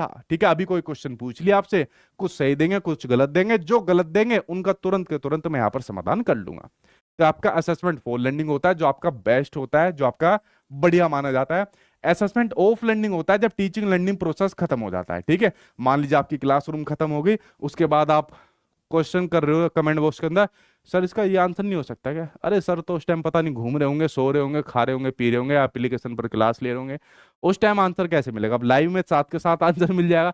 इसीलिए शिक्षा नीति 2020 के अंदर मैंने आपको एक बात बताई थी कि जो असेसमेंट ऑफ लर्निंग है यानी जो आपका समेटिव असेसमेंट का जो भाग है, इसको ज्यादा से ज्यादा कम करना है या खत्म करना है आपको। और फॉर्मेटिव असेसमेंट यानी कि जो आपका असेसमेंट फॉर लर्निंग है, F4 फॉर्मेटिव, F4 फोर, इसको ज्यादा से ज्यादा आपको बढ़ाना है। लेकिन टीचर है इन दोनों का यूज कर सकता है, चलो मैंने मान लिया कर सकता है, ताकि वो बच्चों की जो प्रोग्रेस होती है उसको जान सके और जो बच्चे का जो अचीवमेंट्स है, उपलब्धि है, उसको जान सके। इन दोनों के लिए इन दोनों का यूज किया जा सकता है। सेकंड आंसर यहाँ पर आपका सही हो जाएगा। ठीक है, बिल्कुल ठीक है आपने बताया। ठीक है, कम से कम 1 मंथ का क्लास भी दीजिए सर। क्या पूछते रहते हो भाई? ठीक है अगला क्वेश्चन देखते हैं। नेक्स्ट क्वेश्चन आपके सामने स्क्रीन पर आया हुआ है, ये रहा नेक्स्ट क्वेश्चन। अगला आया हुआ है कथन यानी कि दर्शन आया हुआ है, बच्चों को जेंडर उपयुक्त व्यवहार के संकेत सहसवास्ता के चरण से ही मिलने शुरू हो जाते हैं। क्या ये बात ठीक है? इसमें तर्क ये दिया है कि बचपन में जो अलगाव होता है और वह वंचित होने वाले सामाजिक जो अनुभव होते हैं वो बच्चों में अपूर्णीय क्षति कर सकते हैं, ऐसी क्षति जो पूर्ण नहीं हो सकती, पूरी नहीं हो सकती। बताओ क्या दोनों ठीक है? और ठीक है तो कौन सा ठीक है और कौन किसकी व्याख्या कर रहा है? ठीक है सर, मेरा ऐप पर मॉक टेस्ट नहीं खुल रहा है। ऐसा कैसे नहीं खुलता भैया आप लोगों से? आपको मॉक टेस्ट टेक्निकल चीज़ों को चलाना सीखना पड़ेगा। ठीक है, अगर नहीं खुल रहा तो आप व्हाट्सएप पे मैसेज कर दीजिए, वो आपको खुलवा देंगे। ठीक है, वरना खुला रहता है वो, उसमें कुछ करने की जरूरत भी नहीं होती है। ठीक है, ठीक है, मॉक टेस्ट एप्लीकेशन में होते हैं भाई, वो आपको उसी में दिए रहते हैं। देखिए अगर मैं इसके आंसर की बात करूं, इसके अंदर एक बड़ा टेक्निकल पॉइंट दिया हुआ है, उसको ध्यान से समझना आप लोग, ठीक है। ये आपके एग्जाम में पूछा गया था। देखिए यहाँ पर बात हुई है जेंडर के अकॉर्डिंग बच्चा उपयुक्त जो व्यवहार करता है उसके जो साइन होते हैं सहसवास्थ्य के चरण से ही मिलने शुरू हो जाते हैं। अब देखिए जो बच्चों को अपने जेंडर रोल के बारे में पता चलता है, किसके बारे में मैं बात कर रहा हूं, जो बच्चों को जेंडर रोल के बारे में पता चल जाता है। जेंडर रोल का मतलब कि मैं मेल हूं या मैं फीमेल हूं, यानी कि मैं लड़का हूं या मैं लड़की हूं। अगर मैं लड़का हूं तो मैं गन से खेलूंगा, अगर मैं लड़का हूं तो मैं बाइक वाले गेम से खेलूंगा, ठीक है। और अगर कोई लड़की है तो मैं गुड़िया वाले गेम से खेलूंगी, ठीक है। तो इस प्रकार के जो बच्चे के अंदर ये वाली थॉट आ जाती है, तो ये वाली थॉट, ठीक है, हमने इसकी मान ली कि सहस्वावस्था के अंदर ये साइन दिखने शुरू हो जाते हैं। 2 साल के बच्चे के अंदर ये साइन दिखने शुरू हो जाते हैं। 2 साल के बच्चे को कभी भी आप देख लेना कि उसकी भाषा तो पूरी तरीके से विकसित नहीं होती, लेकिन व्यवहार ऐसी करती है कि मैं आज आपकी दादी हूँ, आज मैं अपनी मम्मी हूँ, ठीक है, मैं आपकी मम्मी हूँ। मेरी छोटी सी भांजी आके कहती है मुझे मैं मम्मी हूँ और तुम बच्चे हो। तो इस प्रकार से मतलब व्यवहार करती है। तो ये व्यवहार उसने कहाँ सीखा? ये व्यवहार उसने फैमिली के अंदर सीखा। बट जो बच्चा जेंडर रोल सीखता है, ये क्वेश्चन आपके सीटेट के एग्जाम में पूछा जा चुका है, 4 साल के बच्चों को जेंडर रोल आ जाता है। यानी कि जो बच्चा अर्ली चाइल्डहुड की स्टेज के अंदर होता है, खासकर शुरुआती स्टेज जिसमें 4 साल आपकी सीबीएसई बोर्ड ने सही माना था, तो 4 साल में बच्चों को जेंडर रोल के बारे में पता चल जाता है। मैं लड़का हूँ ये या लड़की हूँ, और ये लड़का हूँ तो ये काम करूंगा, लड़की हूँ तो ये वाला काम करूंगा। लेकिन इसके जो साइन होने शुरू हो जाते हैं वो सहस्वावस्था के अंदर बच्चे के अंदर आने शुरू हो जाते हैं। बहुत से ऐसी चीज होती है जो लड़का लड़की अपने जेंडर के अकॉर्डिंग यहाँ पर करते हैं, ठीक है, क्योंकि बच्चा उस प्रकार के अपनी ज्ञानेंद्रियों के माध्यम से सीख रहा होता है। तो इसने कहा कि उसके साइन, उसके व्यवहार से संबंधित साइन जेंडर के अकॉर्डिंग मिलने शुरू हो जाते हैं। बिल्कुल ठीक बात है। अब इसमें तर्क दिया है कि बचपन में जो अलगाव हो जाता है, मान लीजिए बच्चा अलग हो गया या किसी रूप से कोई इसको चीज नहीं मिल पाई, वंचित हो गया, तो उसके जो सामाजिक अनुभव बच्चे में अपूर्णीय क्षति कर सकते हैं। अगर मान लीजिए कोई बच्चा बचपन के अंदर अपने माता पिता से अलग हो गया, कोई इसको लेकर भाग गया, वो जिंदगी भर मान लीजिए बड़ा हो जाएगा, खाऊ खूब खा कमा लेगा, लेकिन कहीं ना कहीं टीस मन में रहेगी कि मैं अपने माता पिता के प्यार से वंचित रहा।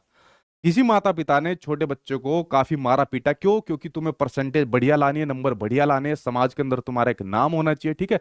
अभी मेरे पास एक कॉल आया है, ठीक है, एक कह सकते हो दोस्त, हालांकि दोस्त कह सकते हो, ठीक है तो वो छोटा ही बच्चा, लेकिन ज्यादातर मैं दोस्ती कर लेता हूँ। उसका फोन आया कि भैया मेरे जो है परसेंटेज आई है 84%, मेरा रिजल्ट आ गया है। और सारे रिश्तेदार वैसे तो कॉल नहीं करते, और आज कॉल कर करके पूछ रहे हैं 84% के ऊपर। मैंने कहा ठीक है भाई। मैंने कहा तो खुश है 84% से? हाँ भैया मैं तो बहुत खुश हूँ, और रिश्तेदार बहुत जिरले हैं मेरे। मैंने कहा रिश्तेदारों का तो काम ही।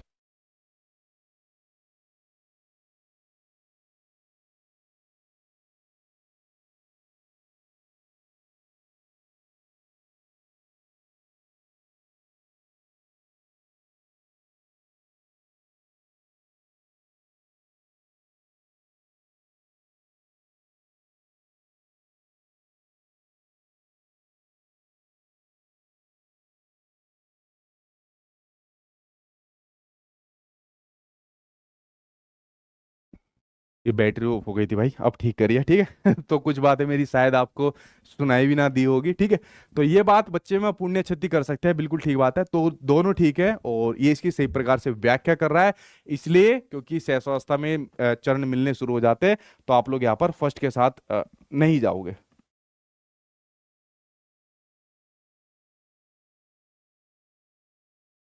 हो गई चैन डल गई, इसलिए फंसते हो आप लोग। देखो यार एक बात तो देखो इसके अंदर, दोनों ये ठीक है।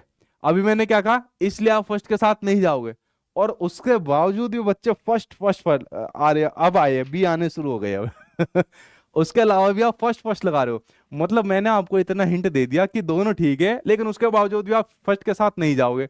फिर भी फर्स्ट क्यों लगा रहे हो भाई? फिर तो फर्स्ट नहीं लगाना चाहिए आपको। तो इसके अंदर जो आंसर आपका सही हो जाएगा वो सही हो जाएगा, क्योंकि ये दोनों अलग अलग चीजें। एक यहाँ पर बच्चे के अनुभव की बात करी जा रही है, ठीक है, यानी उसके क्रिटिकल पीरियड की बात की जा रही है, उसको सेंसिटिव बनाने की बात की जा रही है। लेकिन दूसरे करी जाती है उसके जेंडर रोल के बारे में करी जा रही है, ठीक है। तो दोनों ही आपके ठीक है, लेकिन इसकी सही व्याख्या नहीं कर रहा है। तो ध्यान से करा करो, एक जैसा मत लिखा करो। अब आइए वही इसका, समझ गए क्वेश्चन के बारे में? तो आज मॉक टेस्ट में ओनली 91 नंबर आया, कैसे और कैसे पढ़ते रहिए अभी तो, तब आपकी जाके बात बनेगी। अगला क्वेश्चन देखते हैं। नेक्स्ट क्वेश्चन आपके सामने स्क्रीन पर आ गया, इसके ऊपर नजर डालते हैं। एक 3 वर्ष का बच्चा बताता है कि दूध बूथ पर एक मशीन द्वारा दूध का उत्पादन होता है, यानी कि जो दूध होता है, जैसे आप लोग दूध लेने जाते होंगे, तो जैसे मदर डेयरी वगैरह खुली रहती है तो वहां पर जाके दूध लेकर आ जाते हो। तो बच्चा कहता है कि जो दूध का उत्पादन होता है ना, वो मशीन दूध का उत्पादन करती है। ठीक है, उसको ये नहीं पता कि गाय भैंस करती है, वो सोचता है मशीन दूध का उत्पादन करती है। तो निम्नलिखित में से कौन सा बच्चे की समझ का सबसे अच्छा स्पष्टीकरण प्रदान करता है, बताओ भाई। क्या बच्चे का परिवार बच्चे को प्रेरक वातावरण प्रदान नहीं करता, एक कंड्यूसिव एनवायरनमेंट उसको प्रदान नहीं करता, या फिर बच्चों को दुनिया का बहुत सीमित अनावरण यानी कि ज्ञान है, या फिर बच्चे का जवाब दूध बूथ से दूध खरीदने के अपने अनुभव पर आधारित है, या फिर बच्चे ने गाय को कभी नहीं देखा है। बताओ सही आंसर क्या हो जाएगा, किसके साथ आप लोग यहां पर जाओगे, सही के साथ बताओ भाई। किसके साथ आप लोग जा रहे हो, थर्ड के साथ। थर्ड क्या कहता है कि बच्चे का जो जवाब है वो दूध बूथ से दूध खरीदने के अपने अनुभव पर आधारित है। देखो किस पर आधारित है, अपने अनुभव पर आधारित है। मेरा क्वेश्चन इससे भी आगे जाके है, अगर बच्चा ये कहता है कि जो दूध का जो बूथ होता है वहीं पर दूध का उत्पादन होता है, तो निम्नलिखित में से जीन प्याजे की कौन सी अवस्था के अंदर बच्चा अपने कौन से ऑपरेशन यानी कि कौन सी संक्रिया को यहां पर प्रदर्शित कर रहा है, कमेंट बॉक्स में इसका आंसर मुझे जल्दी से दीजिए। ये बताइए आप लोग, ये कौन सा ऑपरेशन है जो यहाँ पर बच्चा इस प्रकार से प्रदर्शित कर रहा है कि जो दूध होता है वो दूध कौन देता है, जो बूथ होता है यानी कि जो मदर डेयरी पर मशीनें लगी रहती है उनसे दूध निकलता है। तो जीन प्याजे की अवस्थाओं में से किस आपकी अवस्था में कौन सा ऑपरेशन यहाँ पर बच्चा इससे संबंधित दिखा रहा है, वो आंसर हमें दीजिए। आंसर यहाँ पर थर्ड सही हो जाएगा। अगर मैं इस क्वेश्चन की बात करूं, वो दूध बूथ से दूध खरीदने के अपने अनुभव पर आधारित हो रहा है। ठीक है, जब तक आंसर दीजिए मुझे आप लोगों का आंसर किसके अकॉर्डिंग यहाँ पर जा रहा है। ठीक है भाई, अगला क्वेश्चन देखते हैं। नेक्स्ट क्वेश्चन आपके सामने स्क्रीन पर क्या है जो आया हुआ है, इसके ऊपर नजर डालते हैं। निम्नलिखित में से कौन सी विशेषता प्रतिभावान शिक्षार्थियों की है, यानी कि जो आपके गिफ्टेड लर्नर होते हैं, तो गिफ्टेड लर्नर की कौन सी विशेषता होती है वो आप लोगों को यहां पर बताना है। पहला, यदि क्लास की एक्टिविटी अधिक चैलेंजिंग नहीं होती है तो वह कम प्रेरित अनुभव फील करता है, यानी कि कम मोटिवेटेड फील करता है और ऊब जाता है। वह बहुत ही तुनक मिजाज होता है, ठीक है, मतलब कह सकते हो कि सो टेम्पर टाइप होता है, जल्दी गुस्सा हो जाता है। वह रस्मी व्यवहार करता है, जैसे हाथ थपथपाना, डोलना आदि। वह आक्रामक और कुंठित यहाँ पर हो जाता है, यानी कि फ्रस्ट्रेटेड यहाँ पर हो जाता है। बताओ गिफ्टेड बच्चे के बारे में सही आंसर क्या होगा। प्री ऑपरेशनल, ठीक है, प्री ऑपरेशनल आपने ठीक बताया, प्री ऑपरेशनल हो जाएगा। लेकिन ये बताइए कि किस ऑपरेशन के बारे में बात करी जा रही है, कि जब बच्चा सोचता है कि दूध का उत्पादन बूथ करता है। ऑपरेशन का नाम बताओ मुझे। प्री ऑपरेशनल तो आप मुझे सही बता रहे हो कि उसके अंदर बच्चा नहीं करता, लेकिन ऑपरेशन का नाम भी तो बताओ, उस संक्रिया का तो नाम बताओ जिससे संबंधित मैंने आपसे क्वेश्चन पूछा है। देखिए अगर मैं इसका आंसर की बात करूं, यहां पर जो गिफ्टेड बच्चे होते हैं ना, ये जो गिफ्टेड बच्चे होते हैं, ठीक है, इनका आईक्यू लेवल बहुत ज्यादा देखने को मिलता है। ये चैलेंजिंग काम लेना पसंद करते हैं, ढीले ढाले काम नहीं करते, जो नॉर्मल हर कोई बच्चा काम करता है उनमें इनका मन नहीं लगता। तो अगर क्लास चैलेंजिंग नहीं होगी, चुनौतीपूर्ण नहीं होगी, तो बच्चा भी मोटिवेट यहाँ पर फील नहीं कर पाएगा। अरे यार मेरे लेवल का काम दो, मुझे कोई चैलेंजिंग काम दो, ठीक है। यहाँ पर टीचर ने कह दिया अच्छा तुझे चैलेंजिंग काम दे, तू बहुत बड़ा आगे जाके बनेगा, तो समझ लेना आप बच्चे का यहाँ पर उसकी हीन भावना को शिकार आप उसको करवा रहे हो। क्योंकि गिफ्टेड बच्चा हमारे देश की जो है ना धरोहर होती है, आगे जाके यही बहुत बड़े बड़े लेवल पर, बहुत बड़े पदों पर यहाँ पर पहुंचते हैं। तो गिफ्टेड बच्चे जो चैलेंजिंग काम होते हैं, चुनौती काम होते हैं, अगर ऐसी एक्टिविटीज क्लासरूम में नहीं है तो समझ लेना उसको मजा नहीं आएगा पढ़ने में, वो मोटिवेट यहां पर फील नहीं कर पाएगा। जो आपके गिफ्टेड बच्चे होते हैं, फर्स्ट आंसर यहां पर आपका सही हो जाएगा। ठीक है, अगला क्वेश्चन देखते हैं। नेक्स्ट क्वेश्चन आपके सामने क्या दिया हुआ है, कथन आपके सामने दिया हुआ है, शिक्षकों को बच्चे की आईक्यू यानी कि जो बुद्धि लब्धि होती है उसको मापने के लिए बुद्धि लब्धि की मानकीकृत परीक्षाओं का इस्तेमाल करना चाहिए। तर्क इसमें दिया है कि बुद्धि लब्धि को मापने वाली मानकीकृत परीक्षाएं बुद्धि की सटीकता से भविष्यवाणी कर सकती है। बताओ सही आंसर क्या हो जाएगा, किसके साथ आप लोग जा रहे हो। नहीं, सेंट्रेशन नहीं होगा आपका, ठीक है, सेंट्रेशन के साथ नहीं जाओगे। जीववाद, एनिमीज, बिल्कुल ठीक है, आपने बताया जो एनिमीज मत है, यानी बच्चों को जीववाद का कंसेप्ट नहीं आ रहा। ठीक है, यानी बच्चा मूर्त और मूर्त कह रहा हो, यानी कि लिविंग और नॉन लिविंग, यानी कि निर्जीव और सजीव चीजों के बीच में अंतर नहीं कर पा रहा। वो निर्जीव चीजों को भी सजीव चीज मानना है, कि जो दूध देता है ना वो मशीन दूध देती है, और मशीन जिंदा है वो दूध देती है। ठीक है, तो वो आपका जीववाद का कंसेप्ट है और जीववाद का ऑपरेशन है जो बच्चा प्री ऑपरेशनल स्टेज में नहीं कर पा रहा है, आपका कॉन्क्रीट यानी कि मूर्त संक्रियात्मक अवस्था में बच्चा कर पाता है। देखो ऐसा क्वेश्चन आता है जो अब क्वेश्चन आ रहा है आपके सीटेट के एग्जाम में, जिसमें आपकी समझ पर आधारित क्वेश्चन पूछे जाते हैं, इसलिए फैक्चुअल क्वेश्चन के ऊपर बिल्कुल मत भगा करो। बताओ भाई इसके साथ किसके साथ यहाँ पर जा रहे हो? ए के साथ जा रहे हो, ठीक है, ए के साथ जा रहे हो। कोई और है जो ए के अलावा किसी और के साथ जा रहा है, या किसी के बीबी या डीडी दीदी के साथ जा रहा है? ए के साथ जा रहा है, दोनों ठीक है और सही व्याख्या करता है इसकी। क्यों? क्योंकि आईक्यू मापने के लिए जो मानकीकृत परीक्षा है इसका इस्तेमाल कभी भी नहीं करना चाहिए। मैंने आपको बताया था जो आपके आईक्यू टेस्ट होते हैं या आपके वैलिड नहीं होते या आपके विश्वसनीय नहीं होते, तो पहला तो गलत हो गया, ठीक है। पहला तो यहाँ पर ओ मतलब ये आईक्यू टेस्ट के बारे में मैं कह रहा हूं कि कभी इस्तेमाल नहीं करना चाहिए, तो बात इसने बिल्कुल ठीक कही है, ठीक है। कभी कभी मैं क्वेश्चन समझा देता हूँ, टिक कुछ और लगा देता हूँ। तर्क इसमें यह दिया है कि जो आईक्यू टेस्ट होते हैं, बुद्धि लब्धि को मापने वाली जो मानकीकृत परीक्षा है, वो बुद्धि की सटीकता से भविष्यवाणी कर सकती है, सटीकता से भविष्यवाणी नहीं कर सकती है।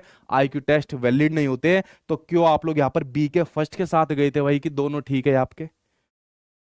ठीक है, क्यों आप इसके साथ गए थे कि आपके बी के दोनों ठीक है? देखो ध्यान से देखो, ये दोनों गलत है भाई आपके। शिक्षकों को कभी भी आईक्यू मापने के लिए मानकीकृत परीक्षाओं का इस्तेमाल नहीं करना चाहिए, जो बात मैंने आपको बताई थी, वैलिड नहीं होते। और दूसरी बात, कभी भी इनके आधार पर भविष्यवाणी नहीं की जा सकती है, ये सही नहीं है, ये दोनों के दोनों आपके गलत है, ठीक है। तो फर्स्ट मुझे समझ में नहीं आ रहा आप लोगों की इससे पहले का आंसर क्या था? इसके पहले का भी फर्स्ट, हाँ अच्छा, इसका आंसर दे रहे थे आप लोग, ठीक है। आपका जो कमेंट है ना वो थोड़ा पीछे आ रहा था, तो मुझे लगा कि इतने बच्चे फर्स्ट के साथ कैसे जा रहे हैं जबकि आप फर्स्ट का इसके साथ आंसर दे रहे थे। ठीक है भाई, मैं समझ गया, यानी कि थोड़ा सा कमेंट आपका पीछे जा रहा था, क्योंकि आईक्यू टेस्ट तो आपके वैलिड ही नहीं होते ना, ठीक है। कभी विश्वसनीय इनको नहीं माना गया क्या, और कभी भी एक टीचर को आईक्यू के आधार पर बच्चों का क्लासिफिकेशन नहीं करना चाहिए, ये बात मैंने आपको बताई थी, ठीक है। चलो भाई, अभी पड़ जाती फटकार, कितने सारे गलत कैसे दे रहे हैं। वो पिछले का आप लोग आंसर दे रहे थे, मेरे मोबाइल पर थोड़ा सा पीछे दिखा रहा है। अगला क्वेश्चन है कि शिक्षकों को छात्रों को अपने विश्वास से अवगत कराना चाहिए।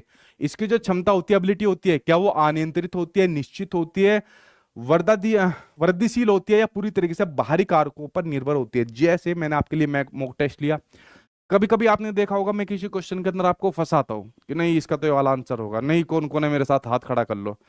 आंसर ठीक होता है, गलत बताता हूँ, गलत होता है, कभी कभी ठीक बताता हूँ।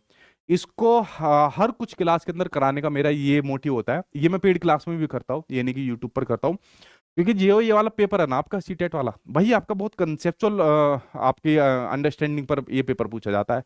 इसमें रट्टे लगाने से नहीं चलेगी बात, तुक्के लगाने से बात नहीं चलेगी, इसमें तो आपको कंसेप्ट समझने पड़ेंगे। अगर क्वेश्चन भी गलत आ जाए ना, ध्यान से सुनना, अगर क्वेश्चन गलत आ जाए और आपकी क्रिटिकल थिंकिंग इतनी बढ़ गई है कि एग्जामिनर ने क्वेश्चन गलत दे दिया है, क्योंकि जो चीज हमने पढ़ी है उसके आधार पर आंसर नहीं निकला, तो तब माना जाएगा कि आपने चीजों को समझ लिया। लेकिन आप लोग हमेशा फंस जाते हो। देखिए यहां पर बात हो रही है किस एबिलिटी की? इंक्रीमेंटल की। इंक्रीमेंटल के साथ इंप्रूवेबल भी आप लोग लगा सकते हो, यानी कि कभी भी बच्चों को एंटाइटी व्यू के थ्रू नहीं देखना चाहिए, एक ही तरीके की योग्यता पर नहीं देखना चाहिए, समस्या के समाधान के लिए एक ही तरीके पर फोकस नहीं करना चाहिए। इंप्रूवेबल यानी कि इंप्रूव करना चाहिए अपनी योग्यता को, इंक्रीमेंटल यानी कि वृद्धि करनी चाहिए अपनी योग्यता में, ताकि उस समस्याओं के समाधान अच्छी प्रकार से कर सके, तो इंक्रीमेंटल व्यू हो जाएगा। और जो आपकी मास्टरी ओरिएंटेड अप्रोच होती है उसके अंदर आपका ये इंक्रीमेंटल ही काम आता है, ना कि एंटाइटी, ना कि ये फिक्स वगैरह काम आते हैं। थर्ड आंसर यहाँ पर आपका सही हो जाएगा। बढ़ते अब आपके नेक्स्ट क्वेश्चन की ओर। अगला क्वेश्चन देखते हैं क्या दिया हुआ है। सहयोगात्मक अधिगम की बात हो रही है, यहां पर बात हो रही है आपके कोऑपरेटिव लर्निंग की बात हो रही है। किसकी? कोऑपरेटिव लर्निंग की बात हो रही है। इसका इंप्लीमेंटेशन करते समय अध्यापक को क्या करना चाहिए? एक समान योग्यता आधारित समूह का यानी कि ग्रुप का निर्माण करना चाहिए, विद्यार्थियों को केवल निर्धारित प्रक्रिया का अनुसरण करने का निर्देश देना चाहिए, चर्चाओं और वाद विवाद के प्रयोग को प्रतिबंधित करना चाहिए, या फिर विविध शिक्षार्थियों के समूह बनाने चाहिए? बताइए सही आंसर क्या हो जाएगा, किसके साथ आप लोग यहां पर जा रहे हो? वेरी गुड वेरी गुड, सही आप लोग यहां पर जा रहे हो चीजों के साथ। फोर्थ फोर्थ के साथ विविध शिक्षार्थियों के समूह बनाने चाहिए, यानी कि अलग अलग समूह बनाने चाहिए। एक समान योग्यता नहीं, अलग अलग समान की योग्यता पर आधारित ग्रुप बनाने चाहिए। आपने पढ़ा होगा कोलेबरेटिव और कोऑपरेटिव लर्निंग, ठीक है, जब बच्चा सहयोगात्मक तरीके से एक दूसरे से इंटरेक्ट करके सीखता है। कोऑपरेटिव लर्निंग में भी जब बच्चा छोटे छोटे ग्रुप में बढ़ जाता है, और ग्रुप में कौन बांटता है? टीचर। ऑथेंटिक किताबों के अंदर जो ग्रुप होते हैं आपके, वो 3 4 या 5 से ज्यादा आपके नहीं होनी चाहिए। इन छोटे छोटे ग्रुप में बांट दिया, आपस में बच्चे इंटरेक्ट करके सीख रहे हैं, यानी अलग अलग योग्यता वाले बच्चों के अलग अलग समूह यहाँ पर बना दिए, ना कि एक जैसे करा दिए। कभी भी चर्चा को, वाद विवाद को प्रतिबंधित नहीं करना, ज्यादा ज्यादा बढ़ाना है, और केवल निर्धारित प्रक्रिया का अनुसरण नहीं करना। फोर्थ आंसर के साथ आप लोग यहाँ पर चले जाओगे। अगला क्वेश्चन देखिए, नेक्स्ट क्वेश्चन आपके सामने क्या दिया हुआ है। यदि गतिविधि को महत्व नहीं दिया जा रहा है, एक्टिविटी को महत्व नहीं दिया जा रहा है, तो विद्यार्थी द्वारा किसका अनुभव करने की संभावना है? क्यूरियोसिटी यानी कि जिज्ञासा, या फिर एक्साइटमेंट यानी कि उत्साह, कर लो इसको, ठीक है। थर्ड आनंद, या फिर फोर्थ बोर यानी कि बोरियत। बताओ सही आंसर क्या हो जाएगा, किसके साथ जाओगे? सर जी आज जो है ना, आज आपने लाइव चैट के अंदर हमारा कमेंट नहीं जा रहा है। मैंने कहा भाई तुम्हें तो ब्लॉक मार दिया। हमें सर ब्लॉक क्यों मार दिया? मैंने कहा भाई तुम आपस में बात करते रहते हो। सर हम अकेले में बात थोड़ी करते हैं। वो चमेली आके रोज कहती है लल्लू आज तुम आए नहीं, आपस में बातचीत करके एक साथ में आंसर निकालेंगे। सर जी हमें तो इसी में मजा आता है, इसी एक्टिविटी में मजा आता है। सर हम आपस में पढ़ाई भी ऐसे करते रहते हैं, चमेली मुझसे पूछती रहती है और मैं लल्लू उसको बताता रहता हूँ। लेकिन आपने ऐसे क्यों कर दिया सर, हमें अलग क्यों कर दिया? अरे मैंने कहा पढ़ ले यहाँ पर। अब मान लो ऐसी किसी गतिविधि को यहाँ पर रोक दिया, ऐसी किसी गतिविधि को मैंने महत्व नहीं दिया, ठीक है, ऐसे को ब्लॉक लगवा दिया ऐसे स्टूडेंट को, तो उससे क्या होगा? विद्यार्थियों द्वारा किस अनुभव को यहाँ पर फील बच्चा करेगा? क्या जिज्ञासा होगी या एक्साइटमेंट हो जाएगी? देखो एक्साइटमेंट और आनंद तो नहीं लेगा, क्यों? क्योंकि लल्लू की बात नहीं हो रही है चमेली से, ठीक है। तो यहाँ पर वो बोरियत फील करेगा, यार बढ़िया तो पढ़ा रहे हैं, क्वेश्चन भी बढ़िया ला रहे हैं, समझा भी ठीक रहे हैं, आंसर भी मेरे सही लग रहे हैं, लेकिन काश चमेली होती। चमेली सोच रहे हो कि काश लल्लू होता तो उसके साथ सही चल रहे होते, तो बोर्डम हो जाएगा। ठीक उसी प्रकार से अगर आप बच्चे को उसकी किसी गतिविधि से रोकोगे तो बच्चा उसमें इंटरेस्ट नहीं लेगा, बोरियत की तरफ बच्चा बढ़ेगा, ठीक है। अभी तो एक बड़ा महत्वपूर्ण क्वेश्चन आने वाला है आप लोगों के लिए, बहुत जबरदस्त है।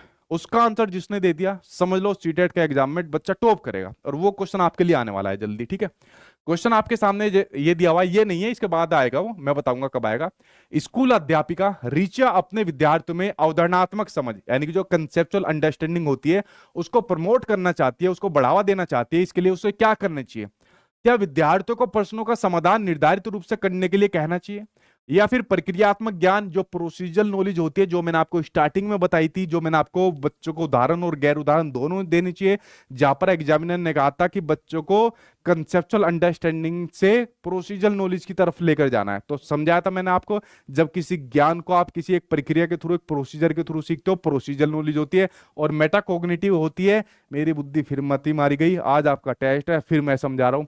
मेटाकॉग्निशन जब मेरे मुंह से निकल ही गया तो समझ लो, जब बच्चा अपनी सोच के बारे में सोचना शुरू कर देता है, जब बच्चा अपने चिंतन के बारे में चिंतन करना शुरू कर देता है, वो आपकी मेटाकॉग्निटिव स्किल होती है। क्या इस पर ध्यान केंद्रित करना चाहिए, या फिर कंटेंट के तटस्थ स्मरण पर बल देना चाहिए, या फिर विद्यार्थियों को उप अवधारणाओं से संबंधितता स्थापित करने के लिए डिस्करेज करना चाहिए?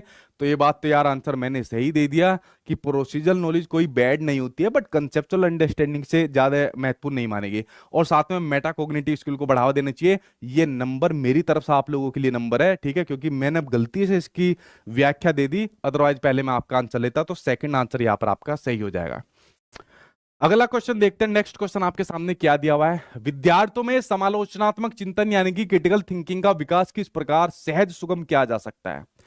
क्या विविध संदर्भों में अधिगम के अनुप्रयोग द्वारा, या फिर समझ के स्थान पर काम को जल्दी अतिशीघ्र पूर्ण करने के लिए प्रतियोगिता करवाकर, कंपटीशन करवाकर, या फिर टीचर द्वारा दिए गए व्याख्यान का केवल सारांशित करण करके, या विषय वस्तु का स्वीकरण और अध्यापक का निष्क्रिय अनुकरण करके? बताओ क्रिटिकल थिंकिंग के लिए सबसे बढ़िया आपका तरीका क्या होगा? किसके साथ आप लोग यहां पर जा रहे हो? जल्दी से आप लोग यहां पर बताइए, ठीक है। किसके साथ आप लोग यहां पर जाओगे बताइए मुझे जल्दी से आंसर। अलग अलग के साथ आप लोग जा रहे हो क्या? क्योंकि विविध संदर्भों में अधिगम के अनुप्रयोग द्वारा, कि जो अलग अलग संदर्भ है उनमें अगर अलग अलग अनुप्रयोग कराएंगे, जहां पर बच्चा क्रिटिकल थिंकिंग में क्रिएटिविटी करेगा या सब चीज करेगा, तो आंसर आपका सही हो जाएगा। तो पहले के साथ आप लोग जाओगे तो बिल्कुल ठीक जा रहे हो, ना कि बाकी एक्टिविटी के लिए जहां पर बच्चा क्रिएटिविटी करता है, डाइवर्जेंट थिंकिंग यानी कि अब सारी चिंतन के माध्यम से सीखता है, ओपन एंडेड क्वेश्चन के माध्यम से सीखता है, जिसके अंदर क्रिएटिविटी आती है, वो आपकी क्रिटिकल थिंकिंग होती है। जिस क्वेश्चन के एक से ज्यादा आंसर हो, जिस समस्या के एक से ज्यादा समाधान हो, समझ लेना क्रिटिकल थिंकिंग का एग्जाम्पल है। इसलिए अलग अलग संदर्भों में अनुप्रयोग का उपयोग करना। अगला क्वेश्चन देखते हैं। नेक्स्ट क्वेश्चन आपके सामने क्या है स्क्रीन पर। अभी तक वो क्वेश्चन नहीं आया जिसका मुझे इंतजार था, जो आपको सीटेट में टॉप कराएगा। क्वेश्चन पढ़ते हैं कि समावेशन को बढ़ावा देने के लिए क्या आवश्यक है। क्या लचीला पाठ्यक्रम यानी कि फ्लेक्सिबल करिकुलम है, या गेमय इमारतें, या कह सकते हो सुगमय इमारतें, या कह सकते हो एक्सेसिबल बिल्डिंग आपकी जरूरत होती है, या योग्यता के आधार पर विद्यार्थियों का पृथक्करण करना, या प्रतियोगिता केंद्रित शिक्षा शास्त्र। बताओ सही आंसर क्या हो जाएगा, किसके साथ आप लोग यहां पर जाओगे। जल्दी से आंसर आप लोग मुझे बताइए, किसके साथ जा रहे हो। ठीक है भाई, वेरी गुड। ए के साथ जा रहे हैं। Today I am going to fail. नहीं बबीता, फेल नहीं होंगे, ठीक है, अभी तो रुक जाओ। ए के साथ जा रहे हो ज्यादातर। ए क्या कहता है, पहला और दूसरा, यानी तीसरे चौथे को आपने मना कर दिया। क्यों? क्योंकि एबिलिटी के आधार पर बच्चों का कभी भी सेग्रेशन, अलगाव वगैरह नहीं करना है, अलग अलग नहीं करना बच्चों का, क्योंकि फिर समावेशी शिक्षा कैसे दे पाओगे। और ना ही कंपटीशन केंद्रित शिक्षा साथ होनी चाहिए, सिर्फ आपका चाइल्ड सेंटर्ड आपकी पेडागोजी होनी चाहिए, जो बच्चों की जरूरतों के लिए जिस प्रकार की इमारतें हो, जो आपकी लर्निंग को, जो बच्चा वहां पर चीजें सीख रहा है उसको आसान बनाए, उस प्रकार की एक्सेसिबल बिल्डिंग होनी चाहिए और फ्लेक्सिबल करिकुलम होना चाहिए। पहला दूसरा आंसर आपका ठीक हो जाएगा।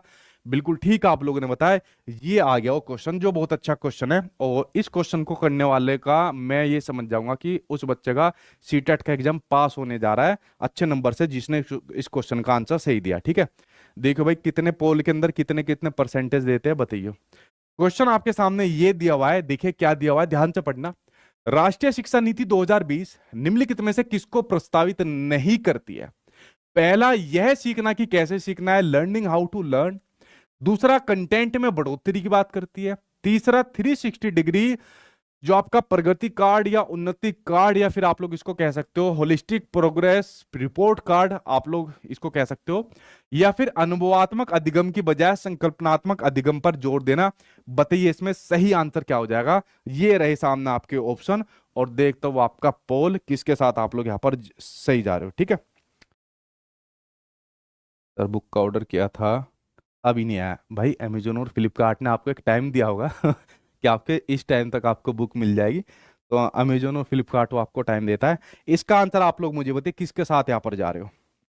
वेरी गुड भाई, फर्स्ट, वेरी गुड, ए के साथ, वाह, ए के साथ, बहुत बढ़िया भाई। ठीक है, ठीक है, ए के साथ, क्या बात है, चार के साथ जा रहे हो। ए वाले ज्यादातर आ रहे हैं। ये ज्योति मिश्रा ने आंसर सही नहीं दिया। ये ज्योति मिश्रा आपको कहाँ से पता चला ये कि ऐसी चीज है। कीर्ति सिंह कह रही है कि सर ये आंसर रॉन्ग है, यार राइट पूछना है। क्या बात कर रही हो कीर्ति सिंह, फर्स्ट आंसर इसमें सभी आंसर सही दे रहे हैं, आपको ये रॉन्ग लग रहा है। ए के साथ जा रहे हो, देखो जितने भी आप लोग ए के साथ जा रहे हो ना, जितने भी आप लोग ए के साथ जा रहे हो, तो चले जाओ, दोबारा मत आना। क्यों? क्योंकि यहां पर आपका हो गया है मोए मोए। ठीक है, इसलिए मैंने क्वेश्चन आप जान के लिया था। कुछ क्वेश्चन को अब मैं खुद बनाने लग गया हूं, उनके अंदर ऐसी फंसाने वाली टर्म डालने लग गया हूं कि इनको ज्यादा से ज्यादा फंसाओ, और नहीं रट्टू तोते बन जाएंगे। तो अब जैसे मैं क्वेश्चन के अंदर फंसाता था, कोई आंसर ठीक होता था उसको गलत करता था, गलत को ठीक करता था, तो वो चीज तो आपने मेरी पकड़ ली। अब मैंने उससे भी एक स्टेप जाके क्या तरीका निकाला है, अब मैं क्वेश्चन के अंदर छेड़खानी करता हूँ। अब मैं जो यहाँ पर ऑप्शन दिए रहते उनके अंदर छेड़खानी करता हूँ, अपनी तरफ से वो ऑप्शन बनाता हूँ। अब यहाँ पर आपका मोए मोए होगा, चाहे आप लड़के हो चाहे आप लड़की हो, दोनों के साथ आपके साथ मोए मोए यहाँ पर हो गया है, क्योंकि क्वेश्चन आपने सही से नहीं पढ़ा। सिर्फ दो लड़कियों का यहाँ पर मैसेज सही आया, ज्योति मिश्रा जो मैंने कमेंट पढ़ा, और एक कीर्ति सिंह था, कृतिका सिंह था, मुझे सही ध्यान नहीं आ रहा। ज्योति सिंह ने दो आंसर इसके बताए। ठीक है, ज्योति मिश्रा ने और कीर्ति सिंह ने बताया कि सर ये क्वेश्चन गलत है। बहुत सही बताया आप लोगों ने, वरना सारे के सारे गधों की तरह एक जैसे लाइन में चलते जा रहे हैं। ये सारे के सारे ए। ठीक है, ए बता रहे हैं, कितना परसेंटेज दिया है वालों का, 55 ने ए यहाँ पर बताया। ठीक है, तो ये आपके साथ आज मैंने करा मोए मोए। अब इसी प्रकार से मैं क्वेश्चन को चेंज करके आपको फंसा करूंगा। अरे गधो, ये ध्यान से देखो, अब तो गधे बन गए ना सही में। देखो शिक्षा नीति 2020 ने ये बात बिल्कुल सही करा है कि सीखने को किस प्रकार सीखा जाए, लर्निंग हाउ टू लर्न। ठीक है, ये बात बिल्कुल ठीक है, इसको तो प्रस्तावित करा है। दूसरा, कंटेंट में बढ़ोतरी को प्रस्तावित नहीं करा, कंटेंट में कमी को, करिकुलम में कमी को प्रस्तावित करा है। ठीक है, तो वैसा वस्तु में बढ़ोतरी को नहीं करा, तो ये नेगेटिव हो गया। ठीक है, तीसरा है 360 डिग्री रिपोर्ट कार्ड की बात करी हुई है, जिसमें कॉग्निटिव, अफेक्टिव, साइकोमोटर डोमेन तीनों शामिल होंगे, इसको भी बात करिए। तो ये तो आपका पॉजिटिव हो गया। अब ये ऑप्शन मैंने अपनी तरफ से बनाया था कि मैं आज इनको बेवकूफ बनाऊंगा, गधा बनाऊंगा, आज मैं इनको रियल में बनाऊंगा और आज मैं इनका मोए मोए यहाँ पर करवाऊंगा, ठीक है। तो देखो मैंने क्वेश्चन कैसे पलटाए। मैंने क्वेश्चन दिया कि जो अनुभवात्मक अधिगम होती है, जो यहाँ पर एक्सपीरियंशियल लर्निंग होती है, जब बच्चा अपने एक्सपीरियंस के माध्यम से चीजों को सीखता है, जो अपने एक्सपीरियंस के माध्यम से चीजों को सीखता है, तो उसकी बजाय संकल्पनात्मक अधिगम पर जोर देना, यानी कि कंसेप्चुअल अंडरस्टैंडिंग पर जोर देना। यार एक बात बताओ, एक्सपीरियंशियल लर्निंग बड़ी महत्वपूर्ण होती है, जहां बच्चा खुद करके सीख रहा है, चाइल्ड सेंटर्ड आपकी एक्टिविटी है, ये तो बड़ी महत्वपूर्ण होती है भाई। अनुवात्मक अधिगम खुद शिक्षा नीति 2020 में इसके बारे में पूरा का पूरा एक चैप्टर के अंदर लिखा हुआ है। डॉक्यूमेंट जाकर कभी पढ़ा है, या शिक्षा नीति जो मैंने पढ़ाई थी वो पढ़ी है, या वैसे ही रट्टे ये भी आंसर है, ये भी आंसर है, ठीक है। तो दोनों को ही बढ़ावा देने की बात करी है कि रोट लर्निंग नहीं करानी है, कंसेप्चुअल अंडरस्टैंडिंग करानी है, जहां पर बच्चा चीजों को समझे, जहां पर उनका मोए मोए ना हो, जहां पर वो गधों की तरह ना करते हो सारे आंसर को, ठीक है। और एक्सपीरियंशियल लर्निंग के माध्यम से करेगा बच्चा, अपने अनुभव के माध्यम से सीखेगा। तो भाई ये ऑप्शन ही आपका गलत हो गया, ठीक है, ये भी आपका गलत है, ये भी आपका नेगेटिव है। तो यहाँ पर सिर्फ आप क्या है, बजाय संकल्पनात्मक अधिगम पर बल देना, तो ये भी यहाँ पर क्या है, ये भी यहाँ पर आपका आंसर गलत हो जाएगा, नेगेटिव हो जाएगा। इनफैक्ट ये ऑप्शन ही गलत है, क्योंकि दोनों को बढ़ावा देने की यहां पर बात करी जाती है। तो सिर्फ इसमें जो आंसर ठीक थे वो आपके पहले और थर्ड आंसर ठीक थे, और नहीं की बात करें तो सेकंड या फोर्थ के साथ आप लोग जा सकते हो। यार फर्स्ट के साथ आप कैसे गए, सेकंड और फोर्थ क्वेश्चन तो मैंने बदल, यार देखो यार, टाइपिंग टाइपिंग वाले ने यार मेरा मोए मोए करा दिया। मैंने इसमें यार सेकंड और थर्ड रखवाया था, इसने यार यहाँ पर सेकंड और फोर्थ ही रखे रह दिए। तो आज भाई आप लोगों के साथ मैं भी इसी इसी कैटेगरी के अंदर शामिल हो गया हूँ। तो आज अपना भी मोए मोए टाइपिंग वाले ने करा दिया। मैंने उससे टाइपिंग ये ऑप्शन बदलने के लिए कहे थे। तो देखो तुम्हारी किस्मत कितनी बढ़िया है यहाँ पर, कि जो आंसर यहाँ पर ऑप्शन मैंने बदलवाया था वो यहाँ पर आपका ठीक निकल गया। तो भैया आंसर तो ठीक है, लेकिन ये जो पॉइंट था ना यहाँ पर, ये मैंने गलत लिखवाया था। खुद भी मेरा मोए मोए करवा दिया आज, ठीक है। चलो भाई, तुम भी गधे मैं भी गधा, साथ में अपने एक जैसे हो गए, क्योंकि मैंने इसको कहा था ये थर्ड कर दियो, यहाँ पर सेकंड और थर्ड कर दियो। उसने क्वेश्चन तो चेंज कर दिया, ऑप्शन तो चेंज कर दिए, ये नहीं चेंज कर पाया नीचे की लाइन, नाश करवा दिया यहाँ पर, ठीक है। अगला क्वेश्चन देखते हैं, लास्ट क्वेश्चन। ये इमेज को मत देखो, ये सब बेकार है, बेकार की चीजें होती है। अगला क्वेश्चन देखो, लास्ट क्वेश्चन आपके सामने स्क्रीन पर है, उसके ऊपर यहाँ पर नजर डालो। नेक्स्ट क्वेश्चन आपको क्या दिया हुआ है उसके ऊपर जरा नजर डालो, ठीक है। हाँ सारे इंटेलिजेंट हो जो ऑप्शन फर्स्ट दे रहे थे, ठीक है। नाश कर दिया यार टाइपिंग वाले ने आज। अगला क्वेश्चन दिया हुआ है सामने आपकी स्क्रीन पर, और मैंने खुद ये इमेज बनाई थी। मैंने कहा इमेज बनाऊंगा, इस क्वेश्चन के अंदर इनको फंसाऊंगा, लेकिन इसने नाश उठा दिया सारा। अगर यहाँ पर थर्ड ऑप्शन होता ना तो फिर तुम लोग फंस जाते यहाँ पर, ठीक है। तो मैंने थर्ड के लिए उसको बोला था। चलो भाई अगला क्वेश्चन देखते हैं, लास्ट क्वेश्चन, अभिकथन या आदर्शन देखते हैं। एक शिक्षिका को अपने विद्यार्थियों को किसी प्रश्न के उत्तर के बारे में सहज ज्ञान युक्त अनुमान लगाने के लिए प्रोत्साहित करना चाहिए। जो मैं आपको कहता हूं कि अनुमान लगाने के लिए उसको एनकरेज करना चाहिए, ठीक है। तो ये काम करनी चाहिए नहीं करनी चाहिए, कि बताओ यार ये सही है या गलत है, या इस प्रकार से ऐसा भी तो हो सकता है। उसमें यहां पर दिया हुआ है, कारण दिया हुआ है कि विद्यार्थियों को केवल तभी उत्तर देने का निर्देश दिया जाना चाहिए जब वे सही उत्तर के बारे में पूरी तरीके से जानते हो। कि अगर सही आंसर जाते हो तभी दो, वरना मेरे यहाँ आंसर देने की जरूरत नहीं है। क्या ये तरीका अपनाना चाहिए? बताओ क्या दोनों सही है? सही है तो सही व्याख्या कर रहा है, दोनों गलत है, एक सही है एक गलत है, किसके साथ आप लोग यहाँ पर जाओगे? ठीक है सर, मोए मोए, हाँ यार मोए मोए हो गया भाई, आज सर भी गधे बन गए, ठीक है। बताओ भाई। सर मैंने बैच लिया है, बात नहीं कर पा रही हूँ। बात बात कहाँ करनी है आपको? ये गुरुजी आपका भी मोए मोए, चलो ये आगे पढ़ो, ये जल्दी इसका आंसर बताओ जल्दी। ये बोलिए सर सोनू के क्या नाच उठवाया आज, भरी क्लास में बेइज्जती करवा दी आज जो है। इतनी मेहनत करके फोटो लगाई, गधे गधे लगाए दो जो है, उल्टा हमारा नाश करवा दिया। यहाँ पर जा रहे हो आप थर्ड के साथ जा रहे हो कि एक सही है और आर यहाँ पर गलत है। देखो बिल्कुल ठीक बात है, एक टीचर को अनुमान लगाने के लिए एनकरेज करना चाहिए, प्रोत्साहित करना चाहिए, बिल्कुल ठीक बात है, ठीक। एनकरेज नहीं करेगा तो बात कैसे बनेगी, ठीक है। तो बिल्कुल करना चाहिए ये वाला, और मैं आपको अनुमान लगाने के लिए यहाँ पर प्रोत्साहित करता हूँ। और कभी नहीं कहना आपको किसी का मोए मोए, ठीक है, कभी ऐसे मजाक नहीं उड़ाना किसी का, ये गलत बात होती है। इसलिए मैं इमेज लेकर आया था, और आप अनुमान लगाया करिए कि इस क्वेश्चन का आंसर क्या हो सकता है। तो यहाँ पर आपका ये ठीक है, लेकिन आपको सिर्फ जिसका आंसर बच्चा जानता है सिर्फ उन्हीं का आंसर दे, ये काम उसको कभी भी नहीं कराना चाहिए। उसको अनुमान लगवाइए कि अगर इसके बारे में नहीं जानता है तो थोड़ा बहुत तो पता होगा, आपके पूरे अनुभव तो होंगे, उसके आधार पर कुछ आंसर देने की कोशिश करिए। ठीक है, मैं कुछ नहीं कहूंगा आपको, कसम से गधा वधा कुछ नहीं कहूंगा, मोई मोई नहीं करूंगा, अनुमान लगा के आंसर दो। तो तब जाकर बच्चे का कॉन्फिडेंस बढ़ेगा कि हाँ अब मोई मोई नहीं होगा, अब हम आंसर दे सकते हैं। ठीक है, तो यहाँ पर आपका बिल्कुल ठीक बताया है, ए सही है और आर गलत है यहाँ पर।